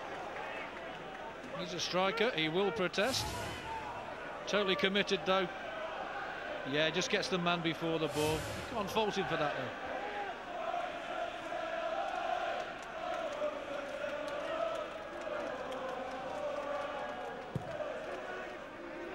Smith usually delivers well. It's a corner. Butters. He's been outstanding again, Butters, this evening, along with his teammate Cullip. Well, these Swindon fans watching back in Wiltshire will be gagging for a goal here.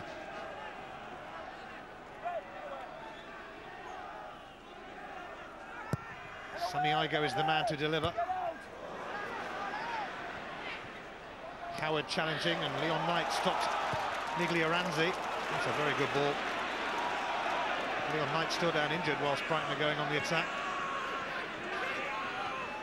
It's Jones, and he's going to kick the ball out so that Knight can get some treatment. Yeah, it's a bad one that. He was very brave, back defending for his team. Seen him right back there, just getting a foot in, does very well. And oh, that's a bad one. He's caught a real bad one there. Followed through, went for the ball. But he was very brave. Very rare you see him back there, but good defending from the striker. He won't be going back there again in a hurry, would he? No, probably not. And I wouldn't blame him. But that shows the commitment. You see a striker, 26 goals this season. He wants to get back and help out. He sees how important it is to hang on to this lead. So some treatment for Leon Knight. Coming up this weekend, 2 cup finals from England. Manchester United against Millwall at the Millennium Stadium. That's from noon on Sky Sports 1. And from 2:30 on Sky Sports 2, it's the Scottish Cup final, as Dunfermline hope to, like Millwall, upset the odds and beat the mighty Celtic.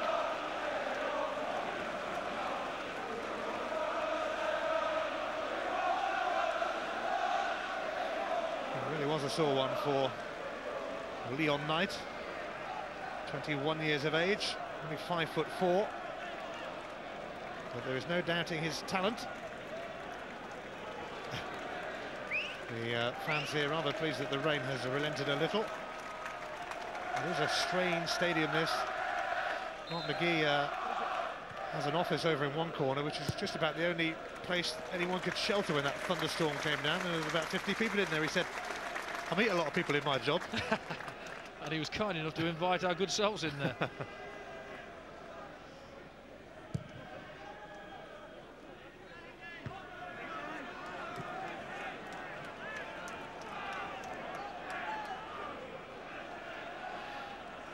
Leon Knight still being attended to. Swindon won't mind if he stays there for a while. Always a threat, even though he hasn't had their side a goal. Parkin trying to chest it down for Igo. Harding's clearance is going to go to O'Hanlon.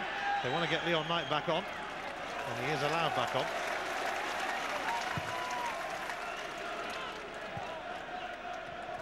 Mooney having to chase for that. Gurney trying to get in range. Igo. Miglioranzi makes the run. This could be promising, but it's Jones who intercepts.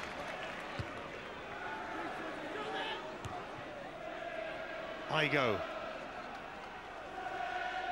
Hewlett. Stefani. Miglioranzi. Oh, Andy Gurney was looking perhaps for Brian Howard. Or I think this was a shot. It's an incisive move. Good touch there. I think he just tried to curl it in the right-hand corner there, but just scuffed it a wee bit at the death. Well, so it might go down as a shot, maybe. It's going to be another change here. And Leon Knight is unable to continue, and that is a big blow for Brighton. And they're going to bring on Adam Hinchelwood, who's making a very fleeting appearance of late. His dad, Martin, former manager here, now director of football. And his uncle Paul played the game as well. Leon Knight didn't look very happy to be coming off, and I think they will miss him. Well, it will mean that Gary Hart will go up front with Iwelumo, and Hart looking for his now strike partner. And Iwelumo makes sure that he won a corner.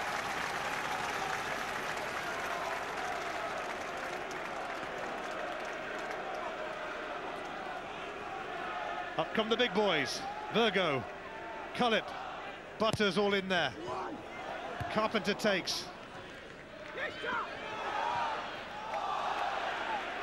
Way almost caught them by Igo, but Brighton still have it. Sam Parkin back inside his own box. Nathan Jones with a shot. Cannon off Miglioranzi. Quality's just not been there from wide areas. Both teams have got in good positions, and the ball's not beaten the first man.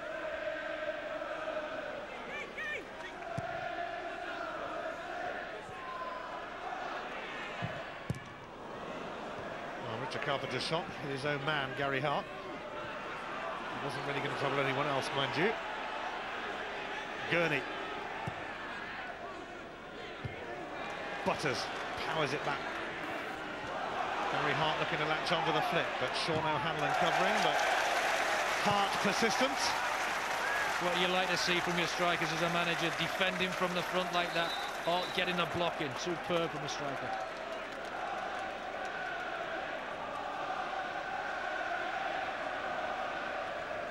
A quarter of the 90 minutes to go.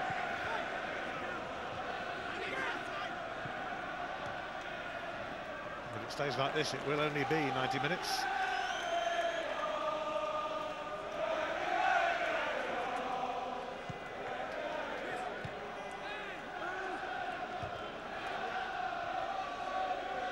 Hewlett.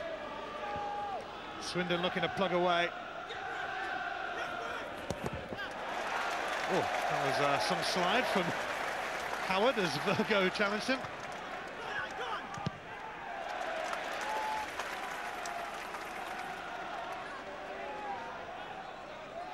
Can't be a sliding tackle. There's been lots of rain, and there certainly has been lots of rain here tonight. Swindon are going to bring on Rory Fallon soon. They were always bound to if it was going to stay like this. It has stayed like this. But they have a chance here. Smith's throw. Shove by Mooney. It was a clear shove. The referee right on hand again, 5 yards away. He's had a very good game, Graham Laws. Not seen much of him, but he's done everything right.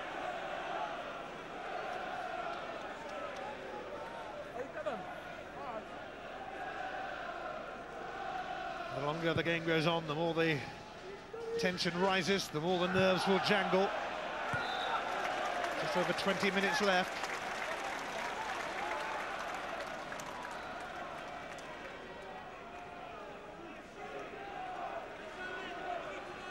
Brighton have lost their leading scorer Leon Knight to injury. Will someone else take the responsibility in his absence? Carpenter's free kick.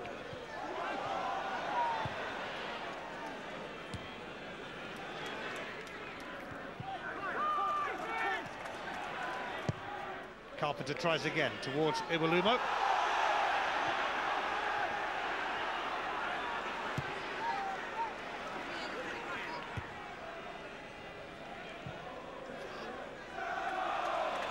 Brighton get the throw.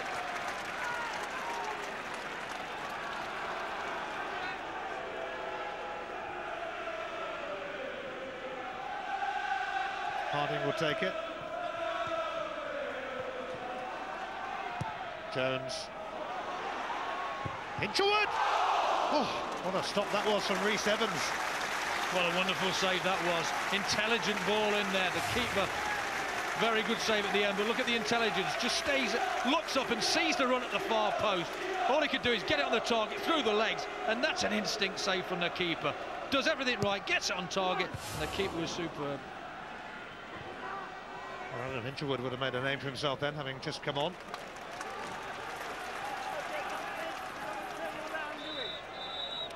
Now, Swindon realise that it is time for Rory Fallon to come on in their quest for a goal. And he has been amongst the goals lately. It's Brian Howard who makes way, and Fallon will join Parkin and Mooney up front. Another threat there, aerially. Big, tall lad. Sure that'll be the route now. Fallon's first touch, but here's Virgo.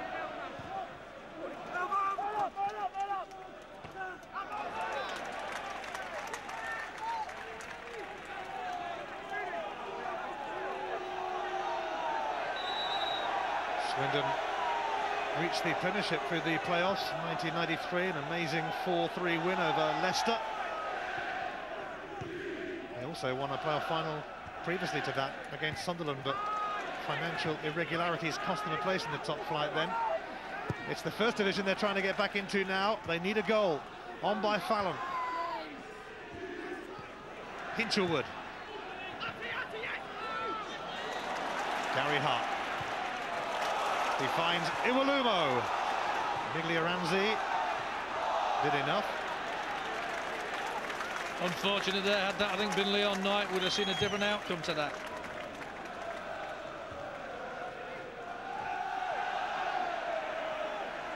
Miglioranzi. Smith's cross.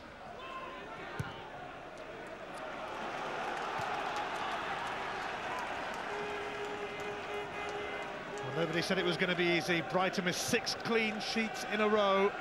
But the Swindon fans hope and pray.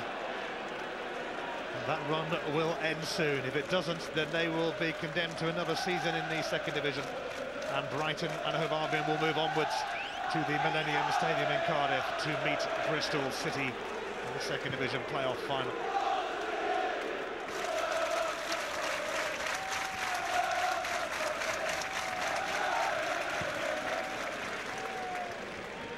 Oh, it's come through to Mooney. Hinchwood quickly closing in.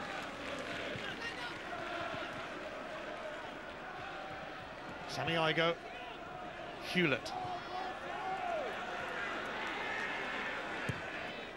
O'Hanlon launching it in towards Fallon.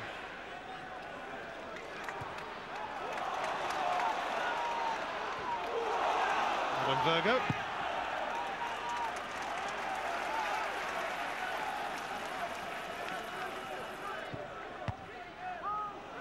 Now Mooney.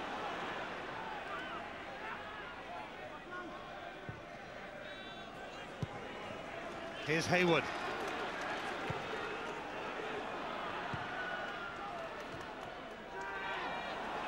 Miglioranzi.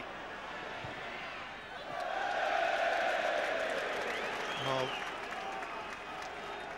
it's going to be a Brighton throw. There's been another goal at Field Mill, and it's a crunch one for Mansfield this time. Tom Curtis has got it, so that's 3-3 on aggregate there. It's some night in that third division playoff semi. No sign of a goal here yet, though. Parkin trying to change that. Brighton in no mood to budge. 0-0, good enough for them. Just going to stay firm, and the longer the game goes on now, the more stretched it will become for Swindon as they go in search of getting this equaliser, and then the gaps open up for Brighton.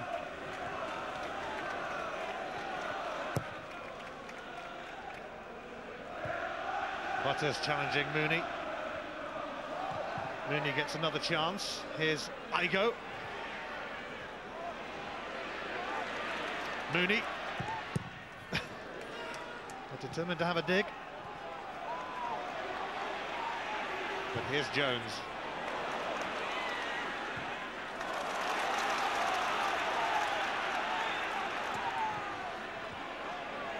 Jones again. It's going to go back to Harding.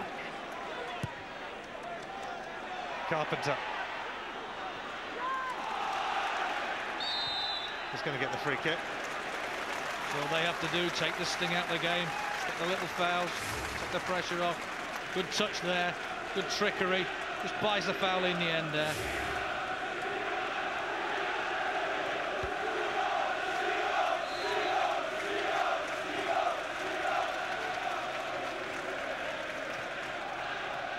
Here's Charlie Oatway. He's a long, long way out, and perhaps it's no wonder that it ended up there from the man whose full name is actually Anthony Philip David Terry Frank Donald Stanley Jerry Gordon Stephen James Oatway.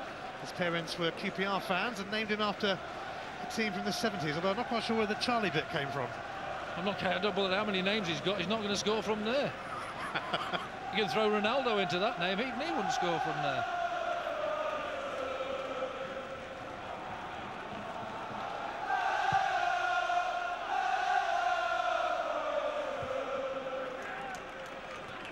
Iwalumo.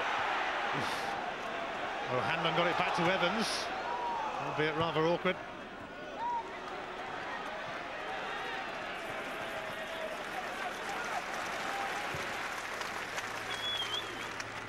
Parkin with a flick on, drops in between Fallon and Mooney. Smith. Down the line for Miglioranzi, who kept it in.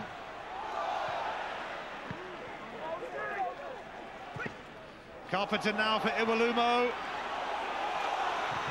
using his power and his strength, but Swindon can come again.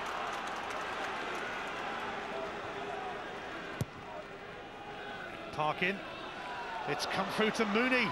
He turns, oh, and it's cannoned off the crossbar from Tommy Mooney. Agonising for Swindon.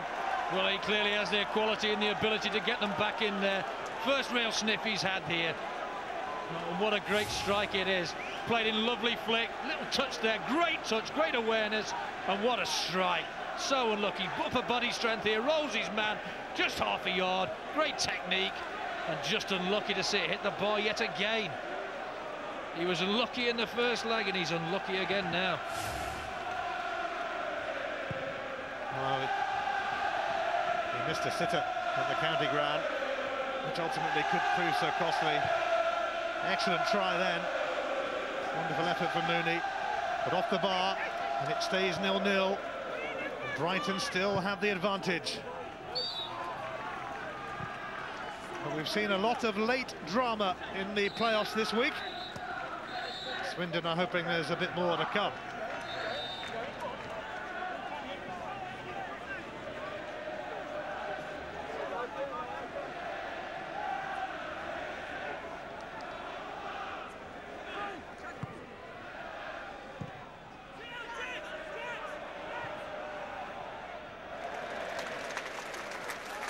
Certainly wonder when it's not going to be your day or your semi-final.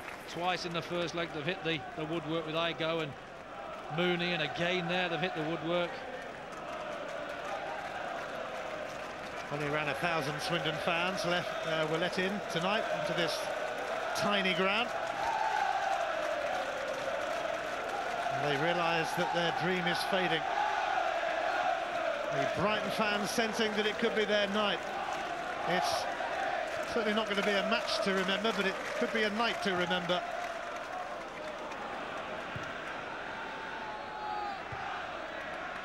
Miglioranzi.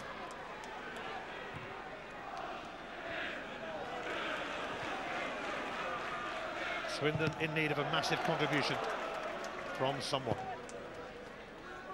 Hayward launching it. It's going to come here for Fallon.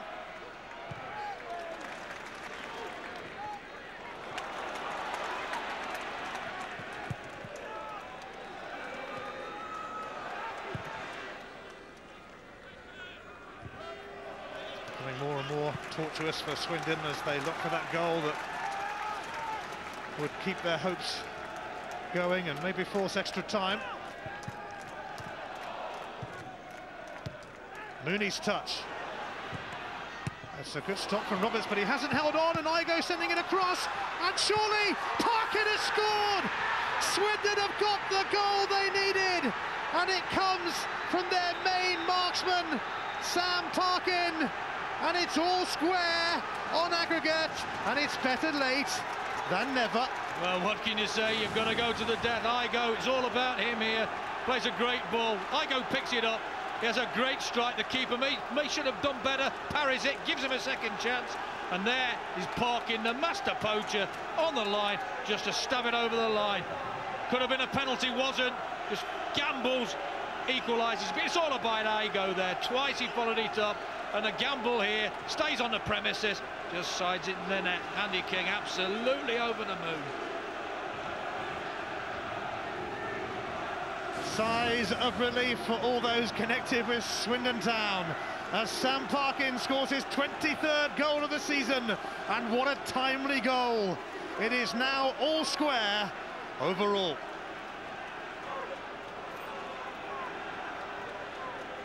Well, there was an almighty scramble in the box. Igo was the man responsible for causing all the panic. Miglioranzi was the man who took a knock as Swindon threw bodies in where it might have hurt, but they had to do that because there was so much at stake. As it stands, we will have extra time. Well, now the home side have to come out and have to go for the jugular and get something out of this game. Mark McGee's 47th birthday has just been seriously spoilt.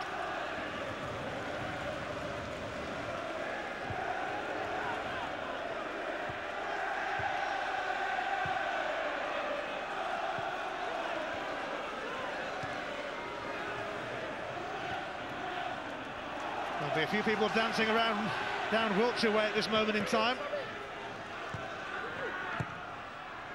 Carpenter's cross.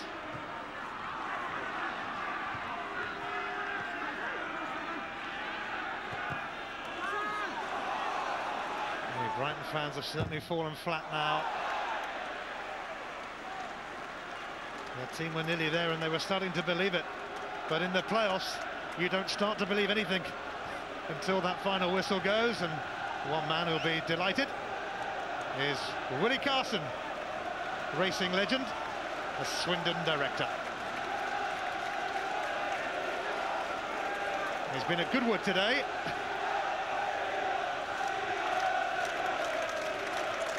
The Swindon fans at last have something to shout about, and they will feel that that is some reward for the effort they put in, especially in the first leg at the County Ground when they were unfortunate to lose the game.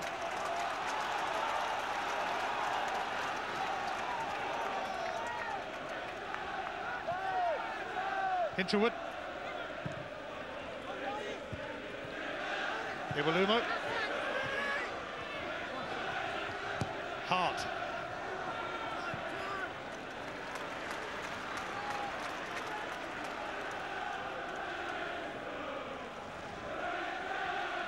So Brighton unable to keep a 7th successive clean sheet, unable to equal a club record that was set 80 years ago.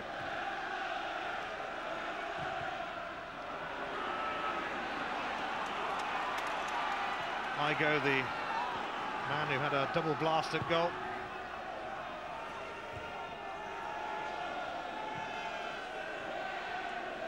Fallon. Gurney. Swindon now looking to complete the turnaround.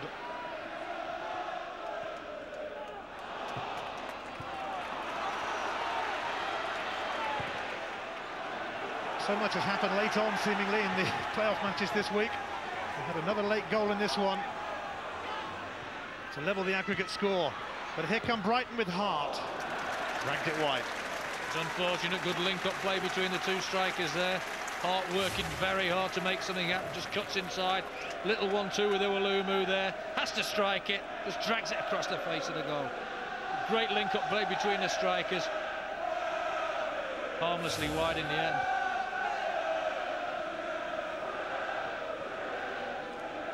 Well, Swindon have had more attempts on goal, but there haven't been too many clear sights of goal tonight. Sam Parkin swooping from close range.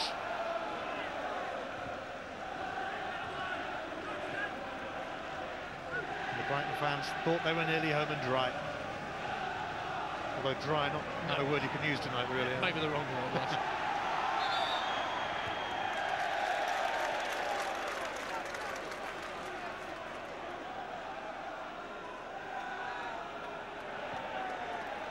How many times have we said it's a cruel game, this of football?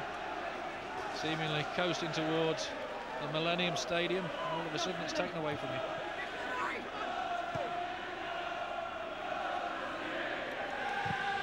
Gurney. Fallon. Free kick for Swindon. The impetus is certainly with them, and there will be a big threat, Fallon, from set pieces.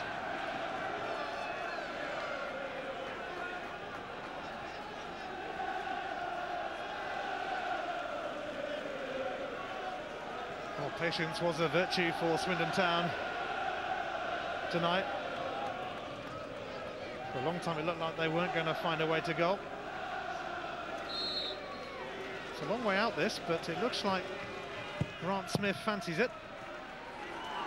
They've been talking about that one for the rest of his life, but it'll find a way into the top corner.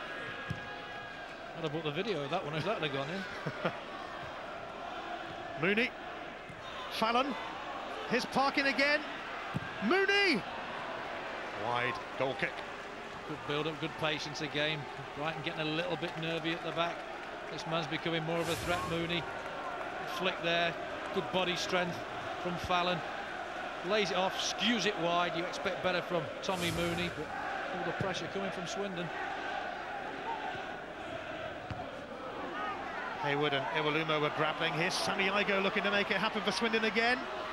Oh, and Harding turned it away, and Brighton in bother. Teetering a wee bit.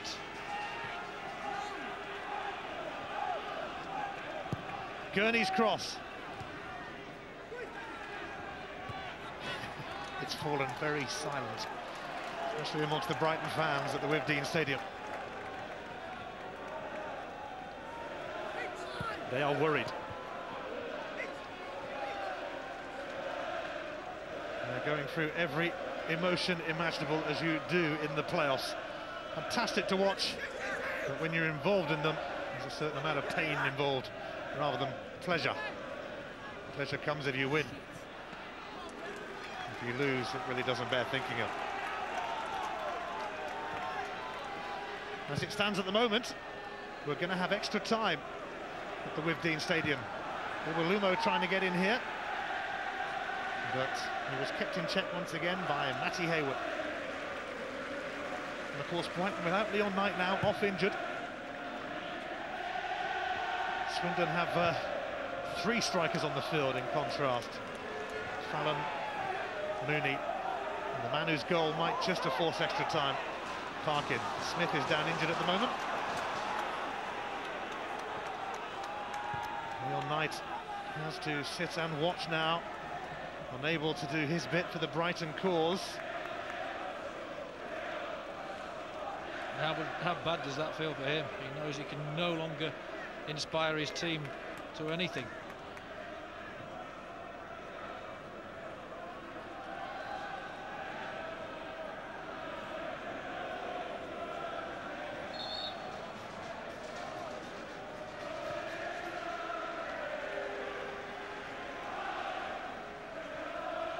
Both sets of supporters will be anxiously awaiting news of how much time is to be added on. We're about to find that out.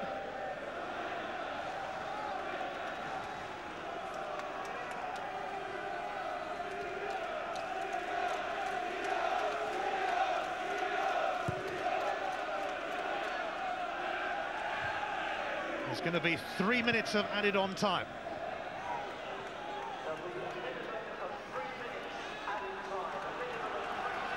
Stoppage time starts now.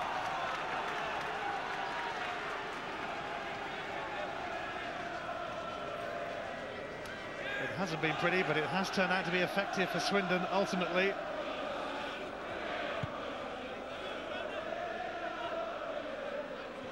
Parkin. What a run this is. Eventually snuffed out, but it's carelessly presented back to Swindon, and Gurney now. Goal kick.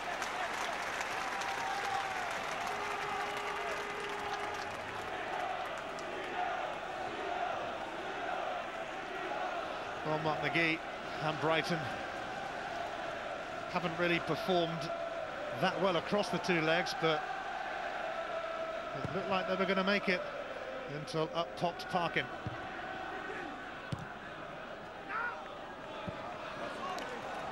When you've got the likes of Parkin and Mooney around you never give up until the final whistle. You always know there's a chance they might sniff a goal out. They've done just that. Extra time beckoning at the Swindon Stadium.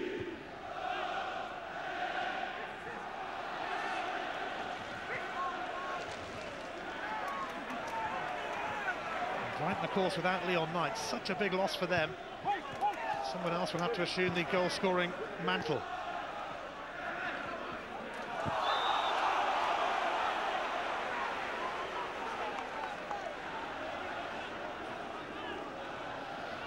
McGee's looking at his watch. He knows there's not long to go now.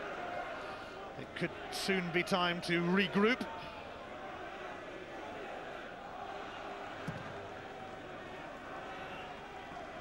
On by Fallon. Here's Parkin. Now Sammy Igo. Swindon looking to snatch it late on. Harding forcing it out for a throw.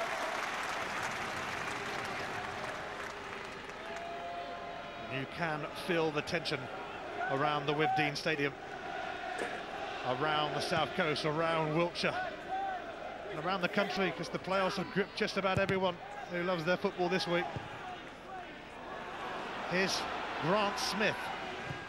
You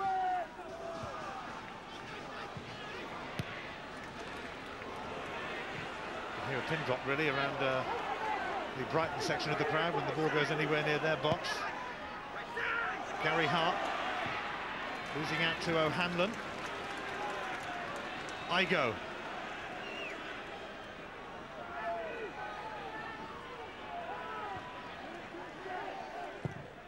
Smith. Mooney. It's away by Harding.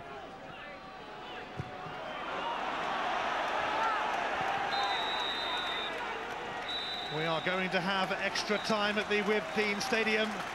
Swindon took their time, but Sam Parkin finally found a way to goal, and it really was a case of better late than never. There is much more to come from the Swindon Stadium tonight. Extra time on its way here. The playoffs are putting everyone through the ringer once again, and they're heading towards extra time too at Field Mill between Mansfield and Northampton. But Sam Parkin's goal at the Swindon ends 10.5 hours of football for Brighton without conceding a goal. It's extra time at the Swindon.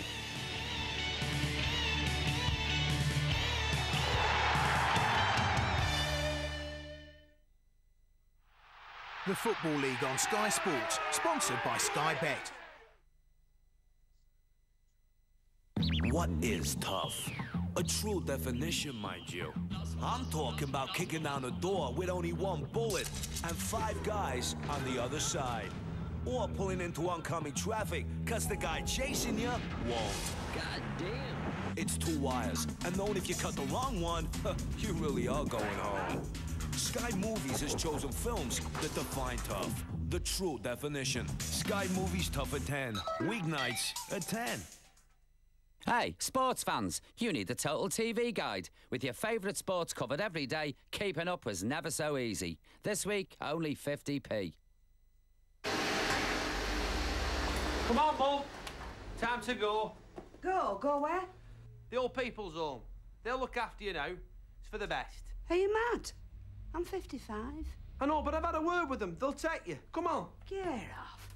Why should I go live in an old people's home?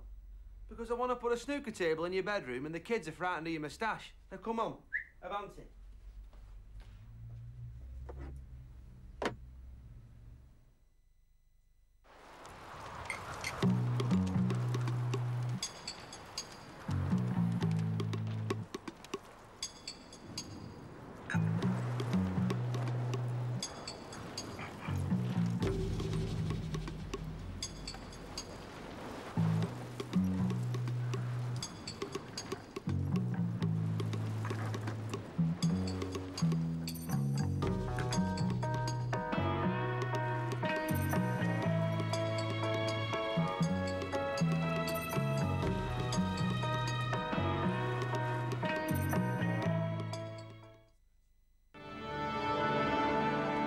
How do Esso refineries save energy? One way is to capture the heat and steam that would otherwise be wasted and use them. It stops a lot of greenhouse gas emissions. In fact, it's like taking 1 million cars off the road every year.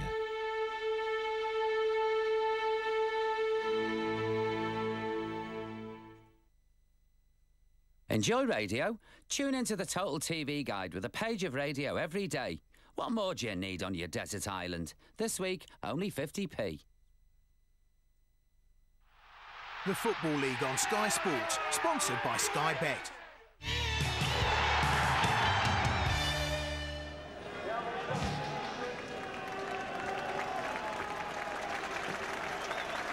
Well, we have extra time then here at the Swindon Stadium, and both teams have made changes. John Piercy is on for Brighton in place of Nathan Jones, and Andy Nicholas has come on for Grant Smith, so a change apiece. But of course, the big loss to Brighton during the course of the game was Leon Knight to injury. Carpenter. Piercy's little touch. Gary Hart unable to spin away.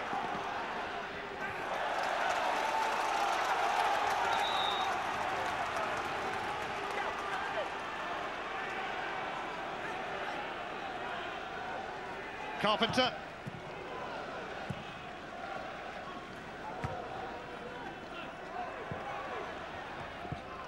Harding stretching and unable to keep it in. Who's got the bottle to go and win this now? Who's the bravest? Who's going to gamble the most? Or do they just play for penalties and take the lottery of that? I hope not. I hope somebody's brave enough to go and win it.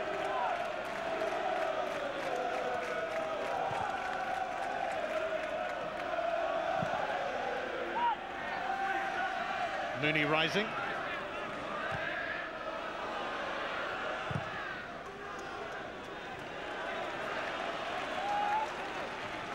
Well, it's been so tight between these teams across the 2 legs, although Swindon had much the better of the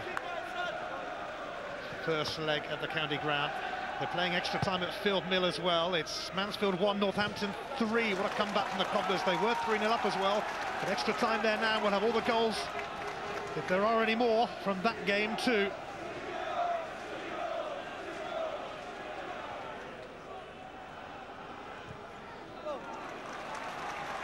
John Piercy has come on wearing 20 for Brighton.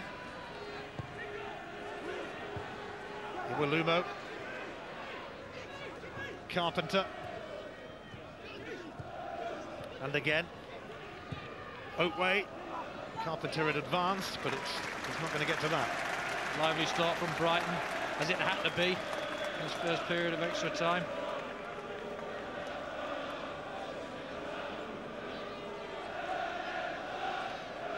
Rhys Evans and Ben Roberts will be playing prominent parts by the end of the evening in a penalty shootout, perhaps. Or whether this situation will change before then.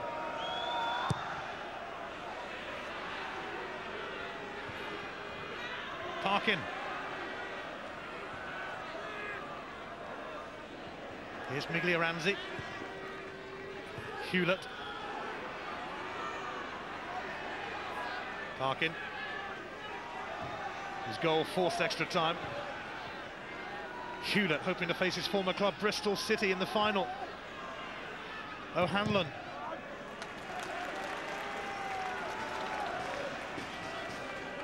Time for another cigar.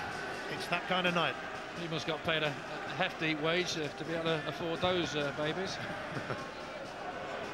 Iwalumo.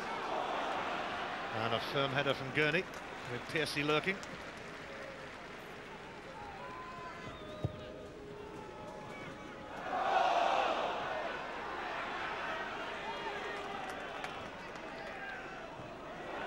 Iwalumo.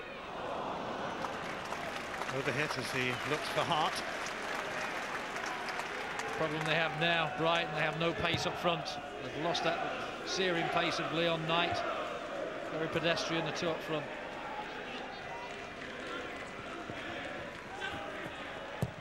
Igo's cross. Parkin unable to do much with that.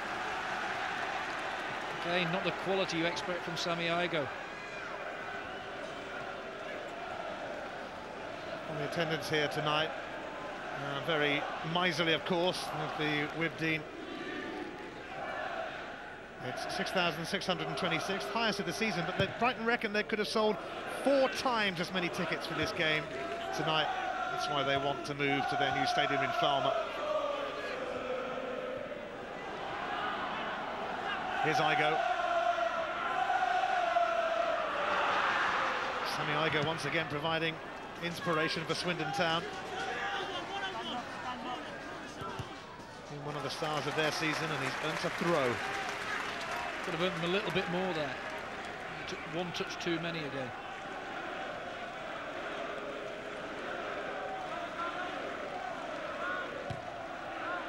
Gurney. Miglioranzi with a cross aimed towards Fallon. And there was a shove. And the man who was brought in from Barnsley during the course of this season and just lately has been amongst the goals. It certainly is an aerial threat to get the right service and the right quality into him. So far they've not been able to provide him with that.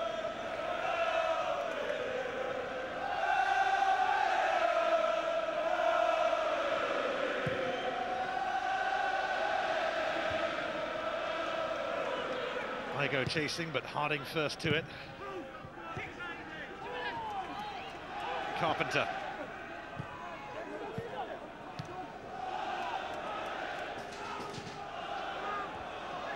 Gary Hart. Piercy. This is Carpenter. His first leg deflected effort cancelled out by Sam Parkin tonight.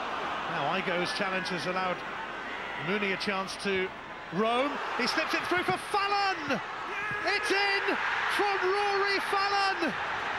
It's another turnaround in the playoffs as the pendulum swings now in favour of Swindon Town.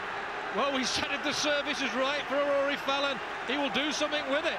And that service was brilliant. It was a giveaway from Brighton, though. Dithering on the halfway line. Mooney seizes on the chance here. Direct run, but what just run from Fallon. Tremendous reverse ball, and it still had a lot to do to finish that. The keeper committed. Look at the run here. The time is perfect. The ball's perfect. And a great toe end there. What a great finish. But the move was superb. Gets a bit of luck, but deserved to with his movement. And the hero yet again. This game was waiting for a hero, and it's found one. And Mr. King absolutely chuffed to bits, thank you. Well, he's got a yellow card for his celebrations, which we've seen a bit this week. Frankly, foolish. So much at stake in these games. Surely they have to allow a little leeway. But Rory Fallon has done it again for Swindon. His 6th goal in the last 10 games. He was always a useful man to have on the bench, and he's come on and he's done exactly what Andy King wanted him to do, and he has made a very telling contribution. And as it stands at the moment, it could be the Robins against the Robins at the Millennium Stadium in Cardiff.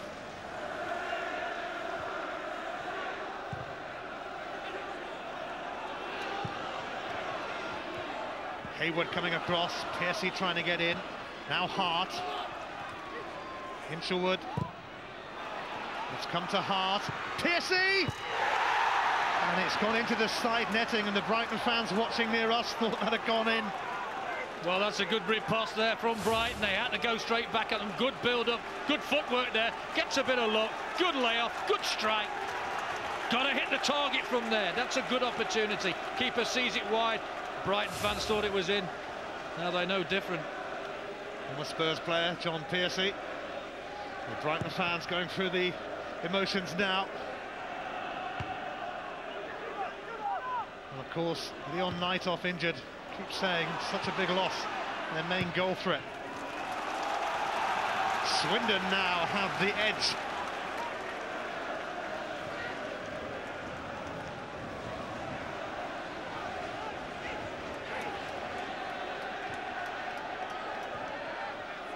Parkin, and Sammy Igo might just close in here. He does.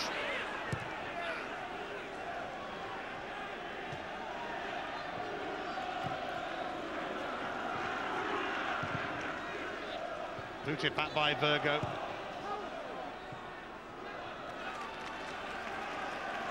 Definitely time for a cigar now. How many's he got through tonight?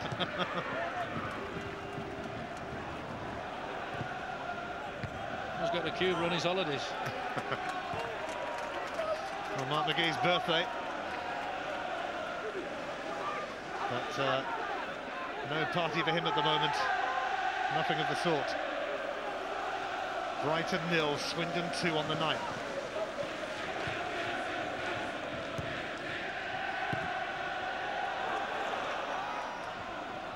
Here's John Piercy, though.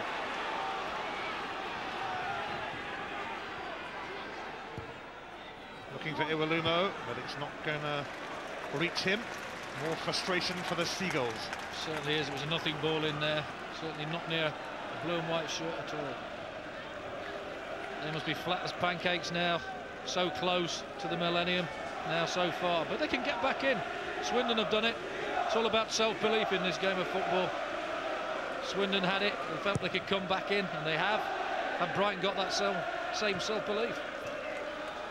Well, Andy King never lost the belief. He knew his team could score goals. They've proved that time and again this season. And Brighton, who didn't let many in on this ground during the course of the league season, have let 2 in tonight. Rory Fallon's goal proving decisive at the moment. Swindon 2-1 up on aggregate.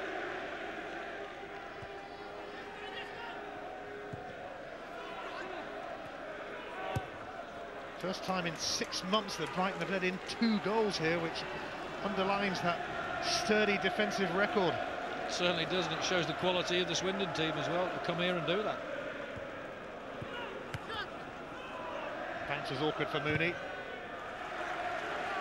And this semi-final is becoming awkward for Brighton.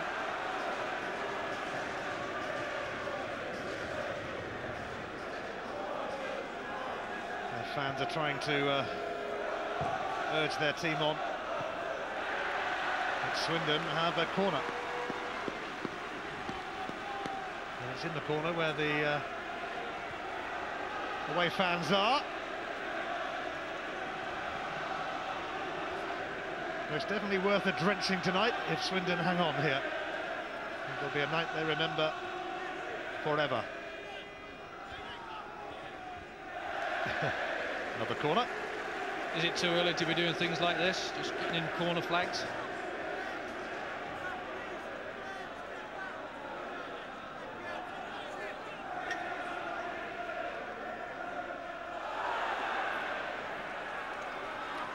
This time it goes Brighton's way, goal kick. Yeah, they'll struggle to keep doing that for another 18 minutes or so, won't they? It's too early for me. That encourages the opposition back into it.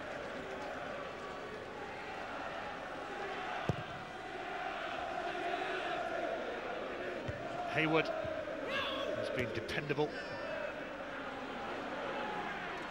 keeping Iwelumo quiet. Harding has slipped, led to Swindon's second. Hewlett was caught by Pearcey. He was quick to offer his apologies. Matt Hewlett, former Bristol City player. Is he going to meet them in the final? Yeah, bravery in there, very, very high. But he just kills a few seconds for his team. He'll stay down as long as possible.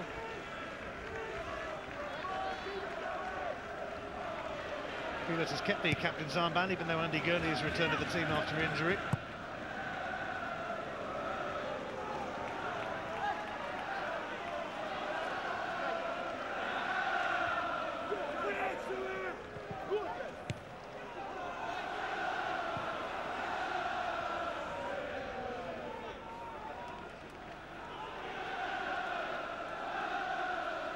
The first period of extra time drawing to a close.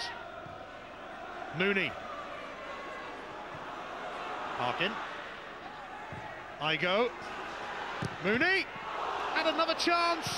Another scramble as Parkin tried to nick in.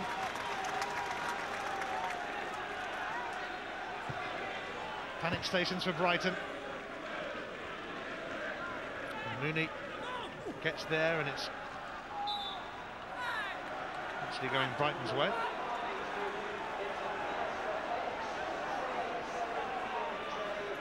Mooney instrumental again in this build-up. It's patient build-up yet again. A lovely little dink to the far post. Head over the ball. Great strike, great save from the keeper. And in the end, scrambled defending. Came off the head of Gary Hart, but Brighton look a bit short of ideas at the moment.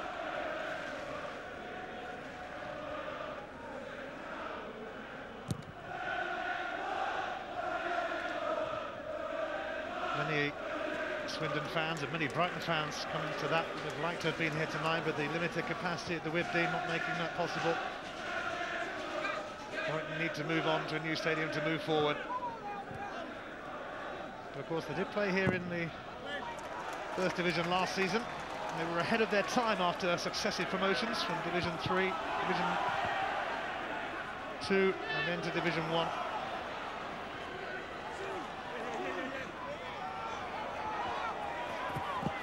Pearcey has run that out. It's not quite happening for them, and they will need a few words of inspiration if they get the chance to have any during the break between the two halves of extra time.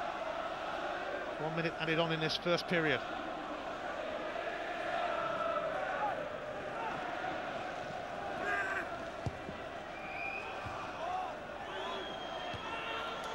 Oatway's header. Igo is down injured.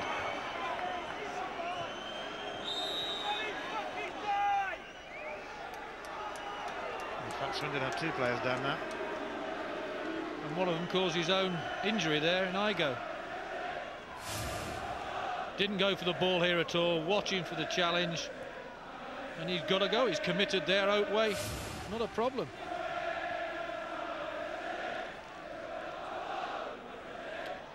And he's not moved much. Sonny Igo, who could definitely play at a higher level, you suspect. If he goes brave there in the challenge as Oatway did, he doesn't get hurt, but he just waited for the challenge and he's paid the consequence. And he's not getting much sympathy from the Brighton fans. It's suddenly turned against them tonight. Sam Parkin with a late goal during normal time. And then Rory Fallon in this first period of extra time has put Swindon Town in the box seat for a place in Cardiff a week on Sunday.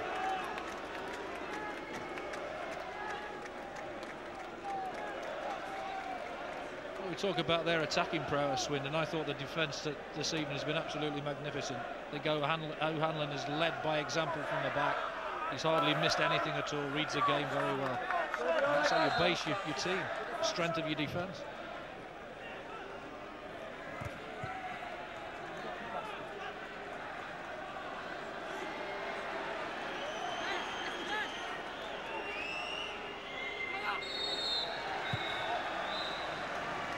Well, the first period of extra time draws to a close, and Rory Fallon's goal means that Swindon, beaten at home in the first leg, have turned it right around. And how many times have we seen turnarounds during these playoff games this week?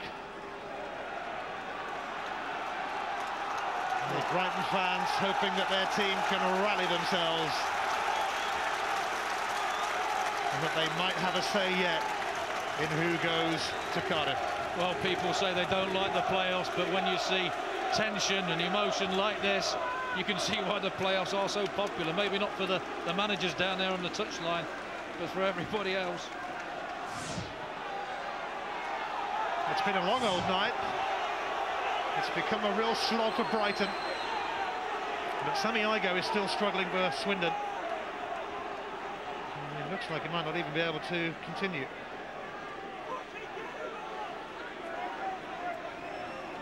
The referee's got to take a hand here and say, well, you know, you've got to get him off. He had the chance when the whistle went. He's still down on his knees. You know, what are you going to do about it?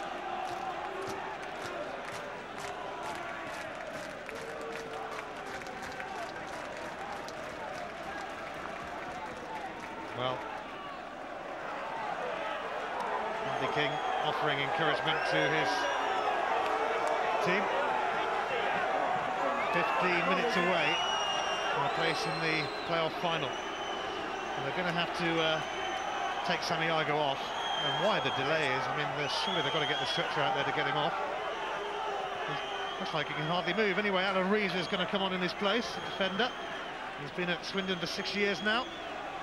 I'm a Wimbledon player. And finally, the stretcher arrives for Igo, and if Swindon do make it to the final, they'll be hoping that he will be okay.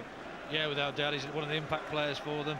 The second half of normal time, he came into his own, he made things happen, and you don't want to lose an inspirational figure like him.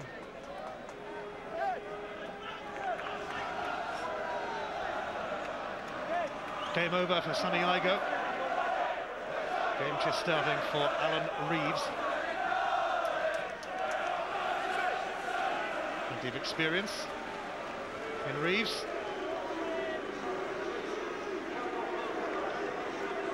Sammy Igo certainly did his bit for Swindon Town tonight. Everybody has to do their bit in these playoff games. You are soon found out there's nowhere to hide on occasions like these. There's no turning back after tonight. No second chance. Swindon Town 15 minutes away from a trip to the Millennium Stadium, but twists and turns have been a bit of a speciality in this remarkable week of playoff semi-finals.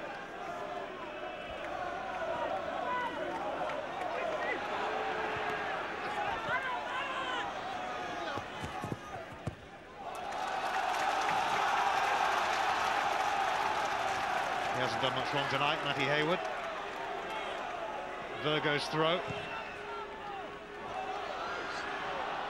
Hart, Oatway, Piercy, Carpenter. Never seemed destined to get it, but did.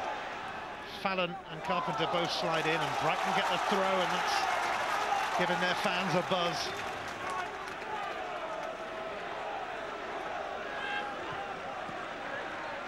Danny Cullen was off to provided inspiration. Virgo's cross, and it's going to come to Cullen. Big moment, and he skied it. Yes, he knew it was a big moment. It came out, dropped kindly for him, but it was a centre-half strike. Great little ball in here, defended well. There's Gamble's on the edge of the box, nobody near him. He's leaning back, That's why it's gone over the bar. He's leaning back here. Good pressure in the end, but you expect a strike on goal there to trouble the keeper, maybe.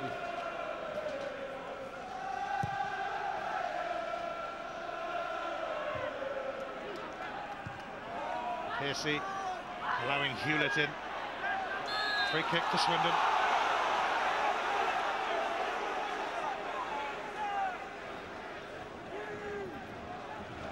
A couple of years ago, Swindon Town were on the brink of extinction. Andy King has now taken them to the brink of the First Division, which they've been out of for the best part of 4 years. And of course there will be a local edge to the final if Bristol City and Swindon do meet there. Fallon. And Parkin and Mooney in the hunt, but it was turned away by Collett.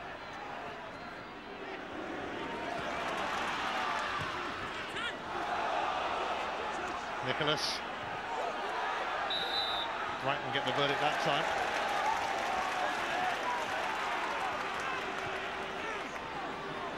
The pressure mounts in extra time. Oakway now. Another free kick for Brighton, a chance to swing one in the box. Got to stay on your feet there, don't dive in. Make them play backwards.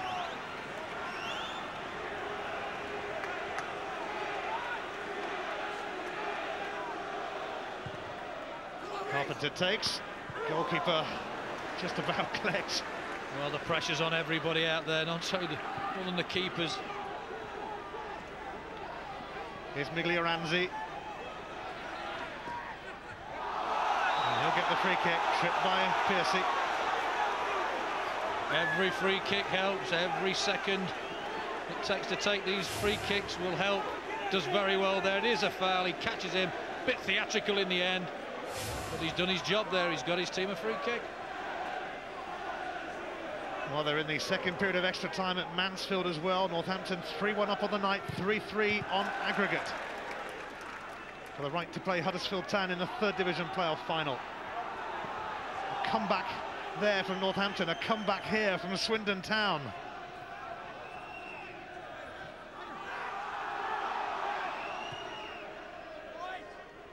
Parkin. Swindon more than content to keep it down here. While away the seconds. Offside. Tommy Mooney. Unceremoniously dumped by Virgo. Don't want to be offside there. It's killed a few more seconds. Iwalumo chasing this, but it carries through to Rhys Evans.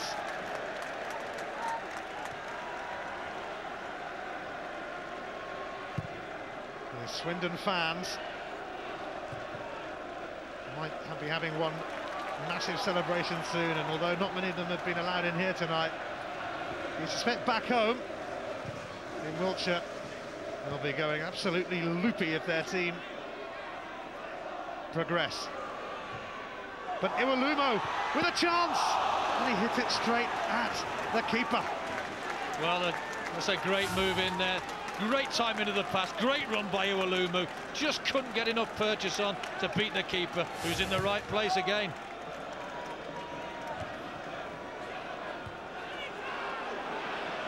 Parkin. Tommy Mooney. Allowing Harding to slide in and concede the throw.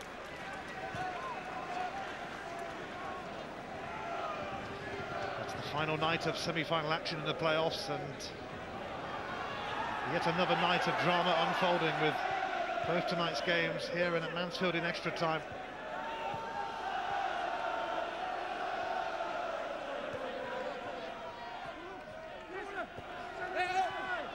Of course, a Brighton goal. Would change it here, but Swindon really taking the sting out of things just now.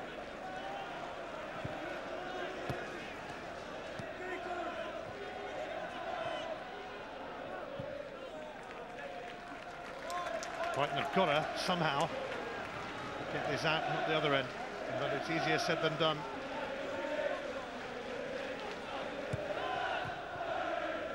Playing this to perfection, Swindon in the corner flag at the moment. Just taking the time, not hurrying things, making Brighton think about what they've got to do. And now it's going to be a corner kick. And it's all going according to plan for Swindon at the moment, but plans can change quickly in playoffs. I bet this corner doesn't come in the box.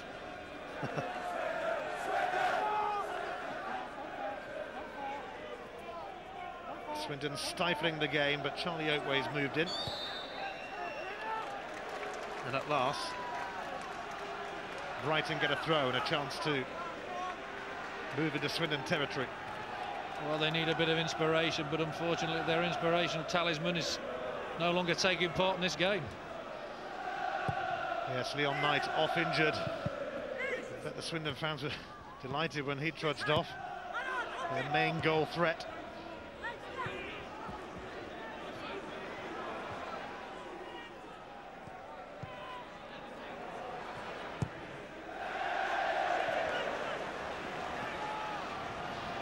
How Brighton would love him out there on the pitch, but it's slipping away from the Seagulls here. And Swindon are doing a fine job in extra time.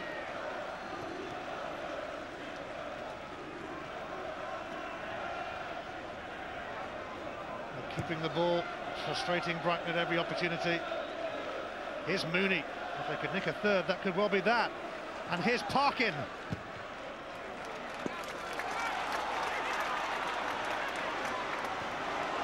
Virgo, who blocked it.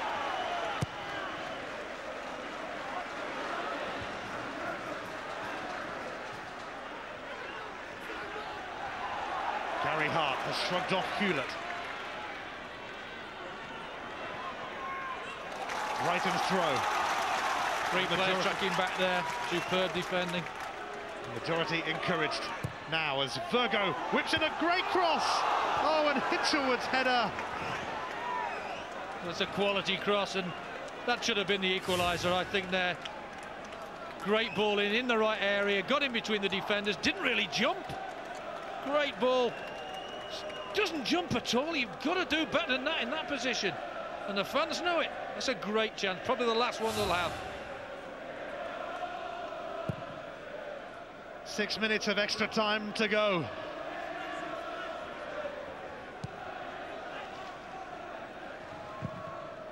But there's been late goals galore knocking around this week in the playoff saga.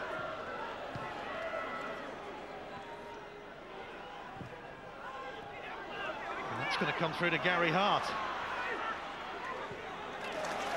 Now Hinchelwood. Fallon coming back to step onto that. Gurney. Here's Fallon. Sorted out by Guy Butters. It's difficult to see where a goal's coming from for Brighton, but maybe somebody will stand up and be counted now. Piercy. Iwelumo.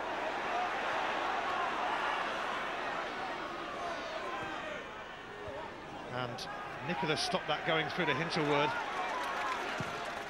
Carpenter is able to deliver though, and Iwelumo charging in on Rhys Evans. There was no foul.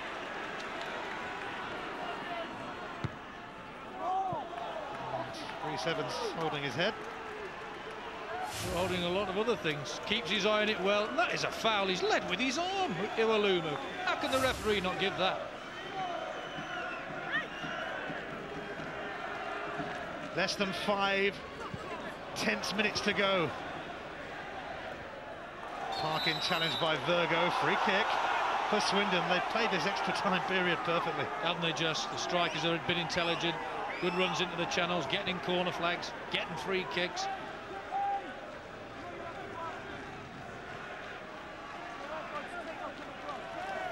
The Swindon supporters hoping their team can hang on, but they haven't really had to do that much hanging on of late. They've kept the ball down this end of the field most of the time.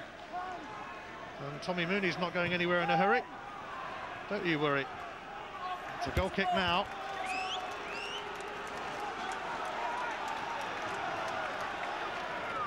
Swindon are nearly there, but nearly is never quite enough in the playoffs. Anything can happen. Often unpredictable.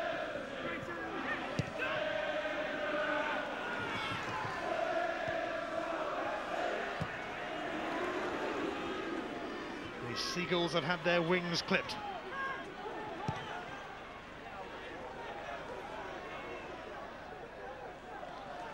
Brighton were hoping for a change of division for the 4th time in 4 seasons. They're used to going up or down. We're looking for their 3rd promotion in that time. But time here is running out. Swindon Town have turned this playoff semi-final on its head. They were unlucky to lose the home leg, but they've made up for it in the away leg. Here's Virgo.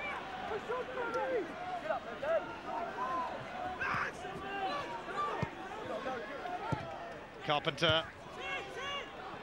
It's come off for Mooney. It will be a Brighton throw.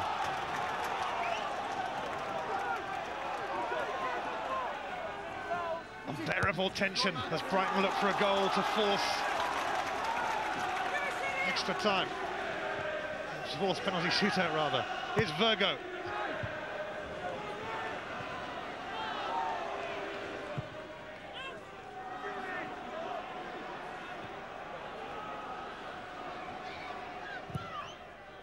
Boy, it's been a slog.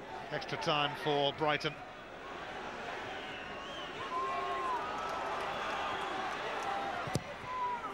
Virgo's cross, nobody coming in on that.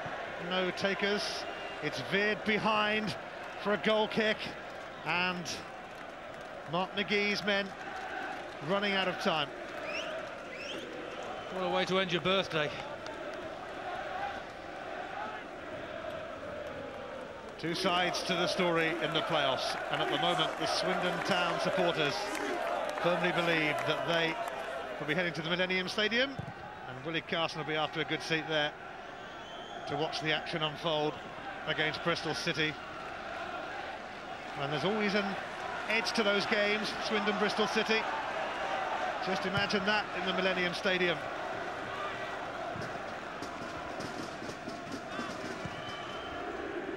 Last minute of normal time in extra time, but there'll be a little bit added on for Swindon to see through yet.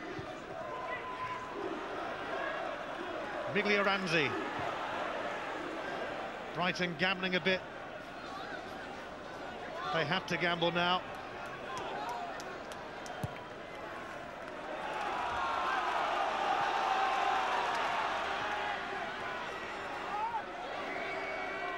Brighton, a team in urgent need.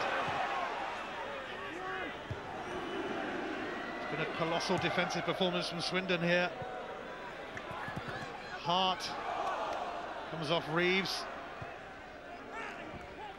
And then off Parkin. Well, the 30 minutes are almost up, Swindon fans. But you're not there yet. And it goes! Oh, it's gone in! Brighton, in added-on time, have snatched a goal through Virgo. Incredible! Once again, there is late drama in the playoffs. Absolutely speechless. You just think it's going to drift into a Swindon win, and all of a sudden, a long throw. Just seemingly no danger. The ball's won, a great flick on, a gamble there. That's a great header. He's gambled there, he's got his just rewards. A fantastic flick on, but very slack marking there. You get everybody back. Couldn't have put it any better. Keeper no chance, but where are your defenders? You get everybody en masse back there. Mark McGee over the moon. Maybe his birthday is going to turn out well after all. Incredible finish. Adam Virgo to the rescue in stoppage time at the end of extra time. And doesn't that just sum up this quite remarkable week of playoff semi-finals?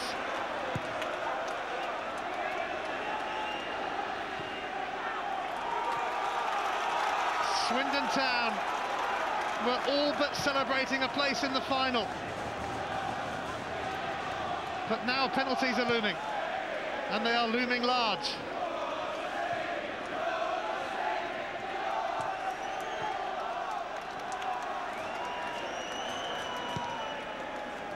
Swindon were dreaming of walking out in Cardiff, you suspect. But we kept saying, you just never know on nights like these.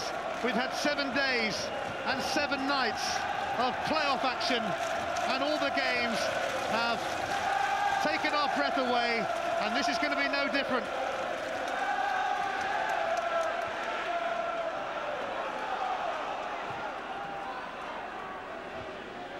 Not long to go.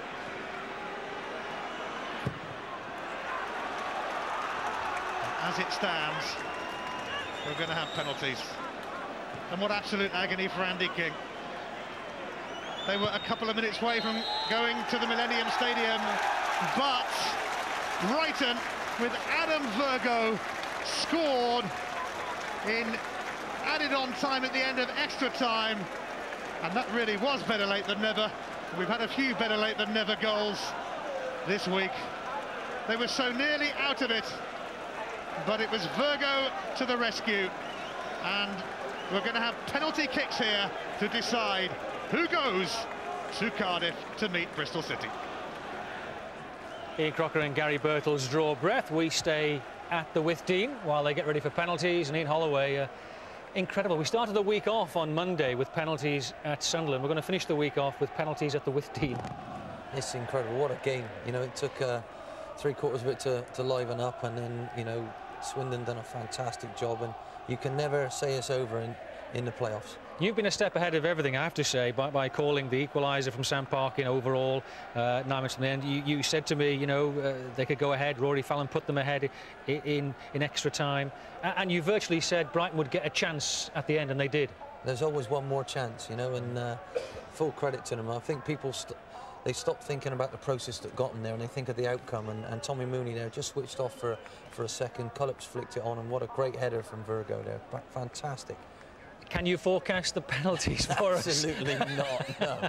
Absolutely not. But, you know, this season's been, this division's been really close all season, and, you know, how fitting is going to go, and I just wish them all the best. I don't want to... Brighton were 9 minutes away, weren't they, from a place in Cardiff, snatched away from them. They've got it back again, the chance back again, but it's anybody's now, isn't it? It is absolutely open. Anybody's. What a fantastic couple of games, you know. Both managers will be saying that they're proud of their teams, and it's just awful for whoever...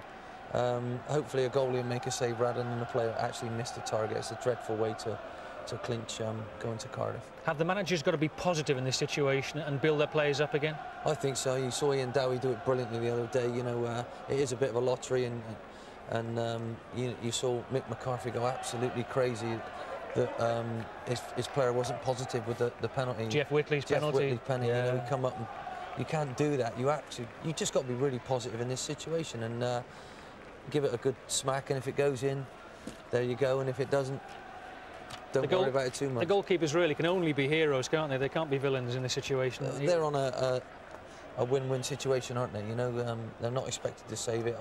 I've taken penalties like this myself, and you just got to be really, really positive. And again, it's the people who gain the initiative. Can you do it? Can you put your first one in? There's no room for faint heart in this. Penalty shootouts haven't been too kind to you, have they, Ian? And Leon Knight won't be on the field to take one, their top scorer. I think that was a huge turning point, you know. Mark McGee, he had to do it. Leon looked a very nasty injury he had. He didn't look too happy coming off, the little fella. And obviously he scored 25 goals this year, and it's about your belief. And the minute Swindon got the goal, it sort of swung in their favour, and Brighton have done fantastic to get back in it. And again, it's a little bit of a lottery, and you don't want to see it go like this, but it's great viewing. It's almost bizarre, isn't it? From the Withdean Stadium, attendance, what, 5,000–6,000 maximum, penalties to go to Cardiff, Millennium Stadium. the whole season ends on this, and it is a bit of a lottery. But by the way, penalties, it will be at Field Mill. Mansfield 1, Northampton 3, 3-3 on aggregate there. Penalties as well in Division 3. But football's about excitement, is it? And no matter what you say, this hasn't been the best game to watch, but look what we've got now. It's worth every penny, isn't it? Yeah, it's got more and more interesting as we've gone through the night, hasn't it, really? And it's finally going to come to this crescendo of penalties, which no one really likes, but everyone loves watching. Both managers won't be able to look at this. This is terrible. You know, all your season and it ends on this, but one of them will be absolutely deliriously happy, and the other one, well, your season finishes so abruptly, but, you know, winner takes all now, doesn't it? Absolutely right, Ian. Couldn't put it better myself. And let's rejoin the commentators to take us through this penalty shootout in Division 2 for the right to go to Cardiff to meet Bristol City in the Division 2 playoff final. Back to Gary Birkles and back to Ian Crocker. Thanks, George. And Ian, it had to end like this, didn't it? The incredibly dramatic week of playoff semi-finals that we've had. Penalty shootout at Mansfield, penalty shootout here. And it's actually the Swindon fans who are down that end, but there's nobody at the other end. And who are the big men who've gone in and said to the gaffer, I'll take one? It's about big men when situations like this arise. Well, Sam Parkin is going to be first up for Swindon. It was his goal late on during the 90 minutes that forced extra time.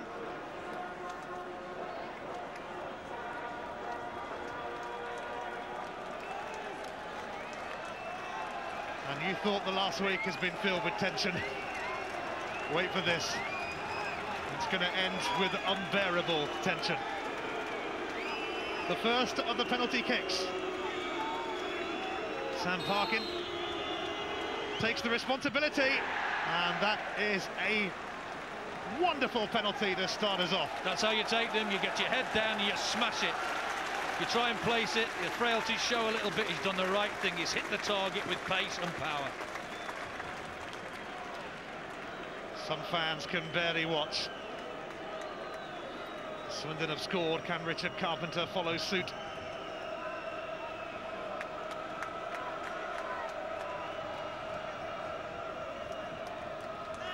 The Wivdean Stadium holds its breath.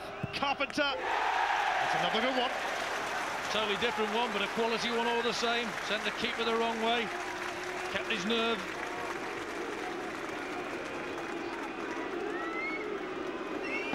And it is all about keeping your nerve in a very big way.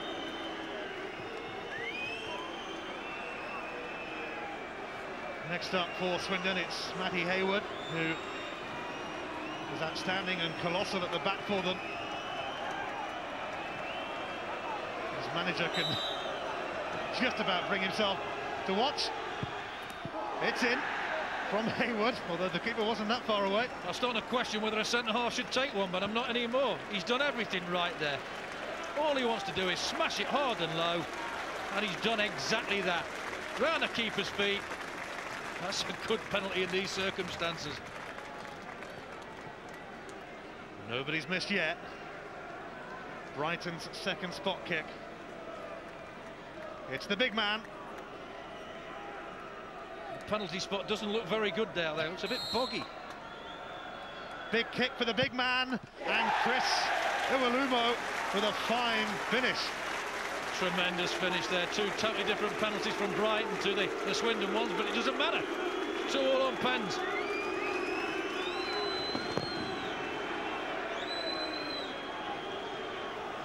Penalty shootouts, eh? You just can't beat them. Tommy Mooney. Next up. It's very, very muddy where that spot is. There's some torrential rain earlier. 2-2 on penalties. It's Mooney. Oh, and it's saved! And what a stop from Ben Roberts to foil, ironically, Swindon's Player of the Year. And how much do you feel after that? Struck it very well. The keeper's guess right. Big strong arm there. It's a great save. He hit the bar in the first game. He's hit it again in this game. You've got to feel for Tommy Mooney. Yes, it just hasn't meant to be for Tommy Mooney in this playoff semi-final. Next to face the enormous pressure, it is John Piercy. And he could give Brighton the edge. Piercy does give Brighton the edge. Don't get better than that. That's hit the side net, and the keeper's dived the wrong way. The right way, sorry. Couldn't get near it. Quality was that good. Great pen. The keeper nearly got it. Right in the side netted.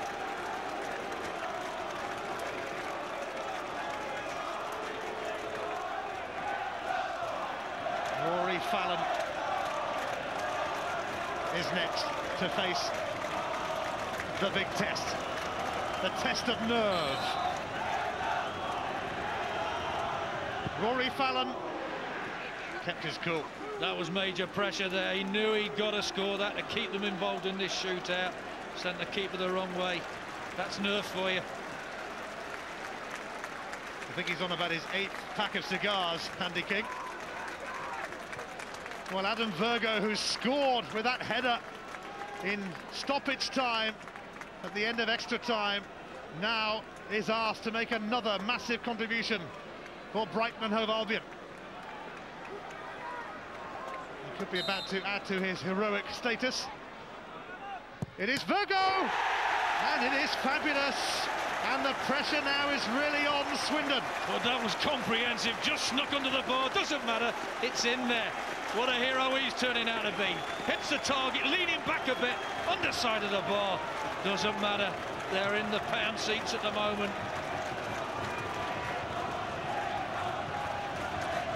Andy Gurney has to score for Swindon. If he doesn't, Brighton are through. Gurney hasn't scored, and Brighton and Hove Albion are off to the Millennium Stadium in Cardiff. They will meet Bristol City in the second division playoff final after another extraordinary evening. They were seconds away from going out, but Virgo's late goal forced penalties, and Brighton held their nerve, and against all odds, there has been yet another twist in the tail in the playoffs. They really do leave you breathless. Well, unbelievable. Cruel, cruel game. Absolutely tremendous finish. But tell the managers that. One manager's absolutely chuffed, the other one bereft. Well, it won't be a round-robin affair in Cardiff. It nearly was the Robins against the Robins, Bristol City against Swindon. But Brighton had other ideas, big ideas. And after all, the Seagulls will be flocking to Cardiff to meet Bristol City. Thanks, Ian. Ian Crocker, and thanks to Gary Birtles. Well, how many swings of the pendulum did we have there? And we have all the finals, don't forget, still to come. Crystal Palace against West Ham, Division 1 playoff final, Saturday, 29th of May. Don't forget, Saturday, 1 o'clock, Sky Sports 1. Division 2 final is now Bristol City against Brighton. Sunday, 30th of May, 2 o'clock, Sky Sports 1. Still can't call Division 3. Huddersfield will be there. Mansfield and Northampton has gone to penalties as well. Division 3 playoff final, Monday, 31st of May, 2 o'clock on Sky Sports 1. But Brighton have booked their ticket to the playoff finals. They'll be going from the little Withdean to the magnificent Millennium Stadium to play Bristol City in the Division 2 playoff final. Incredible drama once again in the playoffs.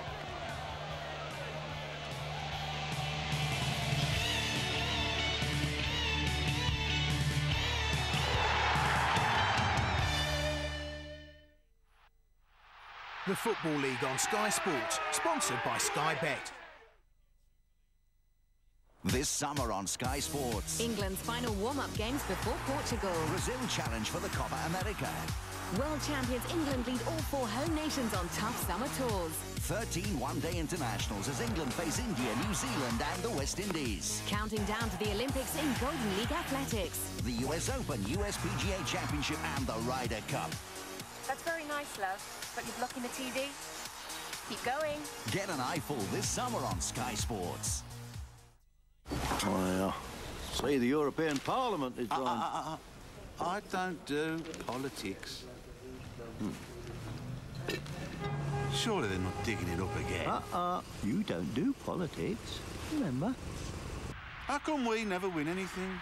Naughty, naughty. £3.50. Now then. Well, Oi!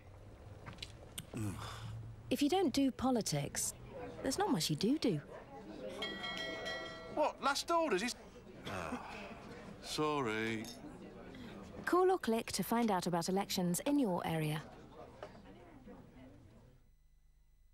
Don't let hay fever threaten your summer. Ask for Claritin Allergy. It works fast and won't make you drowsy, so you can get on with your life. Before you buy car insurance from just anyone, just keep asking yourself one question. Could I get a better deal with the AA? Because last year, the AA could have saved you up to £199 on your car insurance. Why not see what you could save?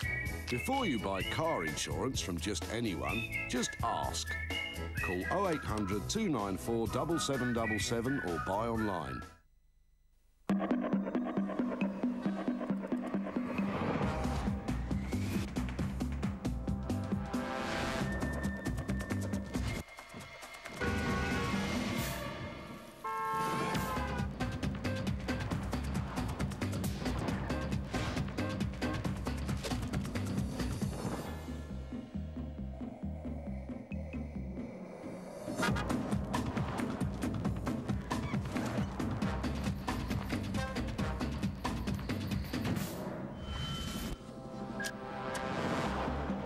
New Astra, go drive.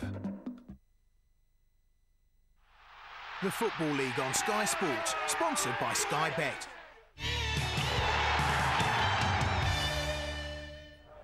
Celebrations continue on the south coast. Brighton are through. I don't know how many changes of fortune there were in that game in Holloway, but enough to keep anyone occupied for a few months afterwards. And then, of course, you know, Swindon will have to go away now for the whole summer, won't they? Thinking what might have been. It's just incredible, isn't it? You know, it looked they got themselves into a winning position with just a few seconds, few minutes left, and before you know it, people just don't give up, and it's never done until it's done. And we're talking the last few seconds of extra time, aren't we? Full credit to Brighton. You know, we've said this. The pendulum can swing either way, and we've seen it so often. And I've been on that, and it's absolutely horrendous feeling. But you know, they've still got to realise they've had a great season, and it won't feel like that for Andy King and his lads now. But you know, full credit to Brighton.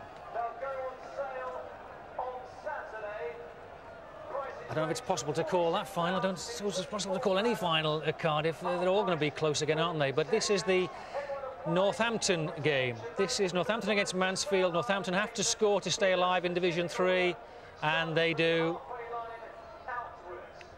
Chris Wilmot scoring there for Northampton. Eric Sabin has missed for Northampton.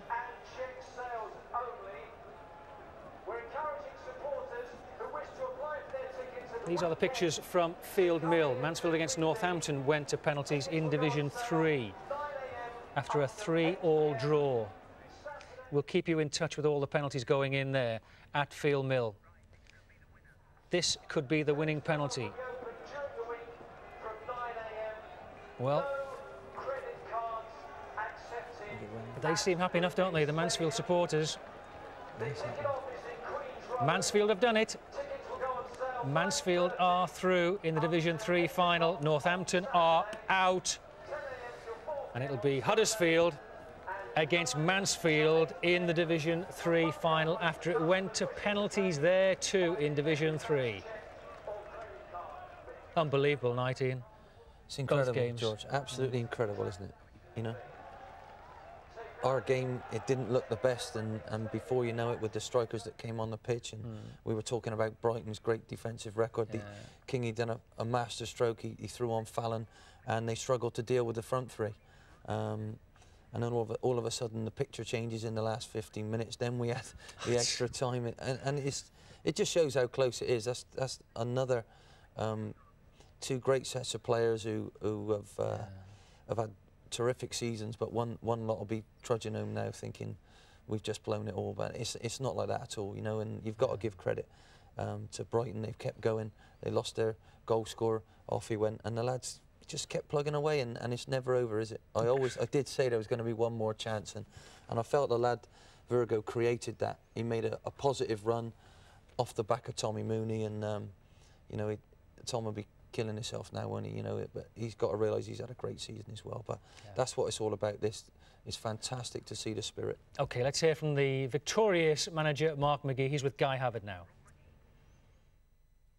Mark, happy returns again. Have you had a better birthday present than that? Well, I mean, you know, I was speechless, because, I mean, at the end of the day, we've been absolutely hammered. You know, Swindon have come here, and I said it before the game, we have to play against them, you know, and they just did not let us out. We did not have enough to really get at them, and, you know, I mean, Andy must just be devastated, and, you know, I don't know if I have to apologise to him, but, you know, that's football. I mean, I've been in a situation where I lost against Birmingham at Millwall, and we felt aggrieved. It happens, that is football, but, you know, we're obviously delighted, but, you know, I feel for them so much, their support, you know, the players, you know, they put in a magnificent effort, and I'm not being patronising, I mean that sincerely. We've mugged them completely. It's an emotional night, isn't it, for you? I mean, it's unbelievable, you know, it's unbelievable. You know, I mean, the stadium, you know, you saw tonight, we're all out in the rain, you lot, us, I mean, I'm standing, no soaked, the punters over there. We know we needed a stadium, and, you know, we needed this final as a platform to show, you know, why we need a stadium, and that we do need a stadium. So for us, it's fantastic news. For Swindon, you know, well, I really do feel sorry for them. Seconds away, weren't you? Just seconds away, and then suddenly you come up with a goal that matters. Well, I mean, if ever, you know, you lot, you know, got your money's worth, this week has been unbelievable, the playoffs.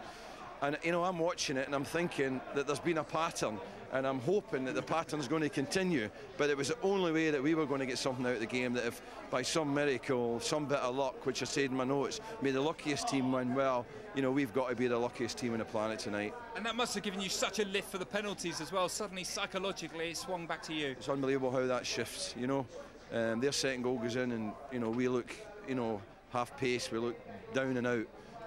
But, you know, he always kind of try and rally. We threw his men forward, and we got a break. And, you know, when we scored the goal, of course, that takes the steam out of them. We had rehearsed and rehearsed and rehearsed the penalties. I can assure you we knew exactly what we were going to do at the penalties. So, you know, when it got to that stage, I knew we were going to have to be beat at penalties, because really we had worked hard at it. And now it's Bristol City at the Millennium Stadium. Well, I mean, first and foremost, we're going to have to find energy to be better than we were tonight in terms of going and giving them a game attacking-wise. But we've got over a week to recover, to bring ourselves back down to earth and go and play them. I mean, I was there at the Wolves game. It's the only time I've been there last year for the Sheffield United game, and it is just an unbelievable place. So for our young lads, the experience of going there will be great. If we can go there and mug Bristol City, then it'll be even better. Many, many congratulations. Well done. Thanks a lot. Amazing interview that, really, Ian Holloway. He said he felt like apologising to Andy King. Incredible, isn't it? And that's a measure of the man. I mean, I've been on the receiving end of that, and it is a terrible feeling. You know, I felt a little bit aggrieved at Cardiff in the second half last year with my team, but full credit to Mark McGee there, and I do. That was sincere. I know exactly how he feels. He felt over the two legs that his lads probably didn't deserve that. But again, you've still got to say. I said before that we started this evening about their spirit. They are used to winning, and full credit to them. But Andy King and his lads, I really feel for you. Yeah. Well, Adam Virgo, what a game he had. His goal took it to penalties. He took the fourth penalty. Brighton scored all their penalties. What a night Adam Virgo's had. He's with Guy Havard. Adam, what's it like to be a hero? It's quite nice, actually, yeah. I'm just in shock at the minute. you know, a last-minute goal and win on penalties, you know, it's a dream come true, really. But, you know, credit to the lads.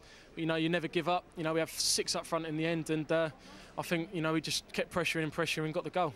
You're missing chances, not you personally, but Brighton were missing chances in extra time. Are you fearing it wasn't going to come? You can't really get too disappointed when you miss chances. You've just got to keep going and going and going. And then one chance which does come along, you've got to take it. And, you know, fortunately for me, the long throw come in.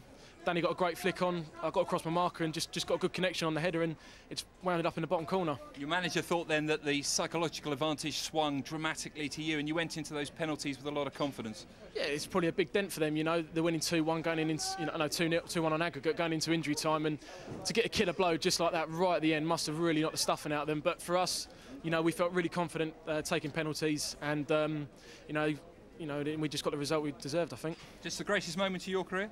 Yeah, definitely, yeah, most definitely. I just say I'm in shock, but, you know, credit to all the lads. You know, we work hard as a team, and, you know, you never say dime. I think we got a goal which we deserved. And how important is it to Brighton to get to the Millennium Stadium? You know, I've been there when we went there in '91 at Wembley when we lost to Notts County, and that's a fantastic day for the fans. It's a great day for the club, and it's a great opportunity for the players. You know, it's a once-in-a-lifetime opportunity for some of us to play in such a big stadium against Bristol City. You know, I think we're going to get 2 great crowds down there and hopefully get a good game. And to bounce back from relegation last year as well, that would be some achievement. Yeah, of course it is. You know, we've got great characters in the team. You know, and at the end of the day, we've kept really hard this season. We've kept plugging and plugging and plugging.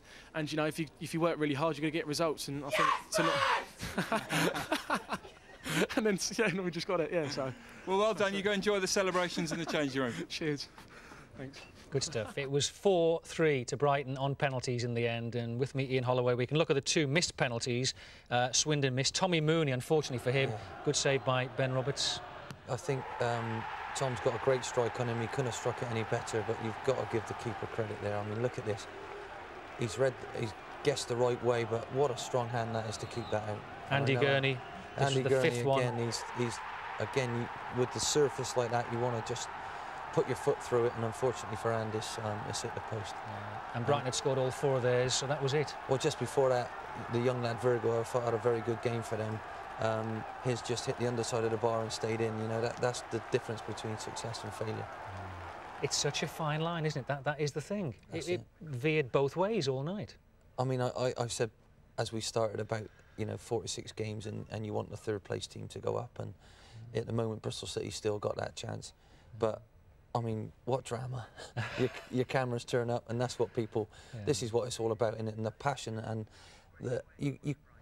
football will never die because of this. You know, everything's in it, and it's a wonderful spectacle, but I really do feel for all those people trudging home for Swindon. You didn't deserve that, please believe me, and you've had a great season, and keep the faith, and you'll be a good side next year. Yeah, well said. They'll know that. And on the other hand, the other side of the coin, the Brighton fans will be trudging their way home with smiles on their faces. Let's find out what they're thinking at the moment.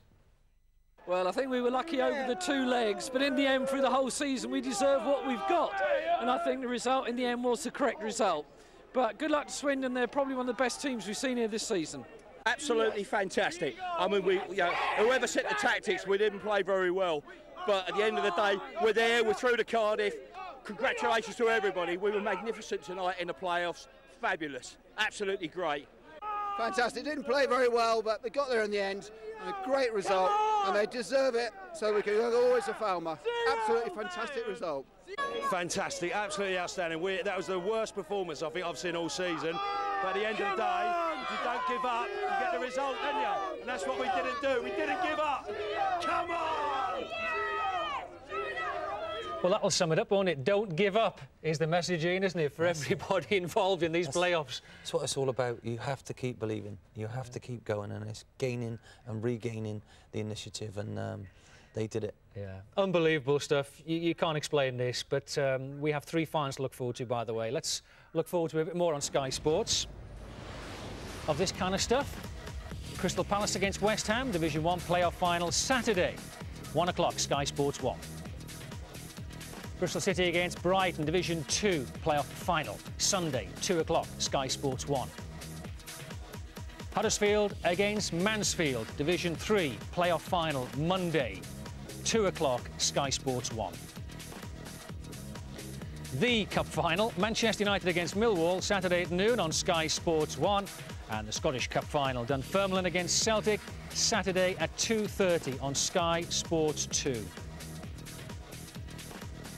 Next Wednesday, the Champions League comes to a conclusion. The final is Monaco against Porto, Wednesday, May the 26th, 6 o'clock, Sky Sports 1. It's the first time Brighton players have held up the world champions, but sorry about this, France and Brazil. FIFA centenary match that comes next on Sky Sports 1. OK, my thanks to Ian Holloway. Enjoyed that tremendously, Ian. Every minute of it. Thanks for your company. And I'm going away to lie down in a darkened room till the playoff finals in Cardiff. From all of us, bye for now. Flocking to the sea, crowds of people wait for me. Seagulls scavenge still ice cream. Worries vanish within my dream. I left my soul there, down by the sea. I lost control here, living free. I left my soul there, down by the sea.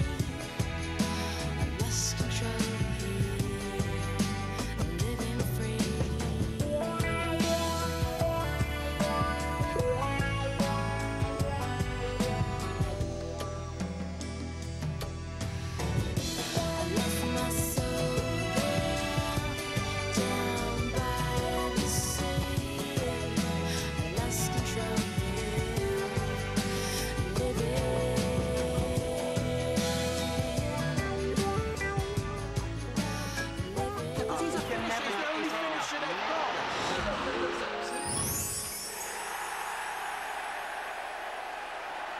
The Football League on Sky Sports, sponsored by Sky Bet.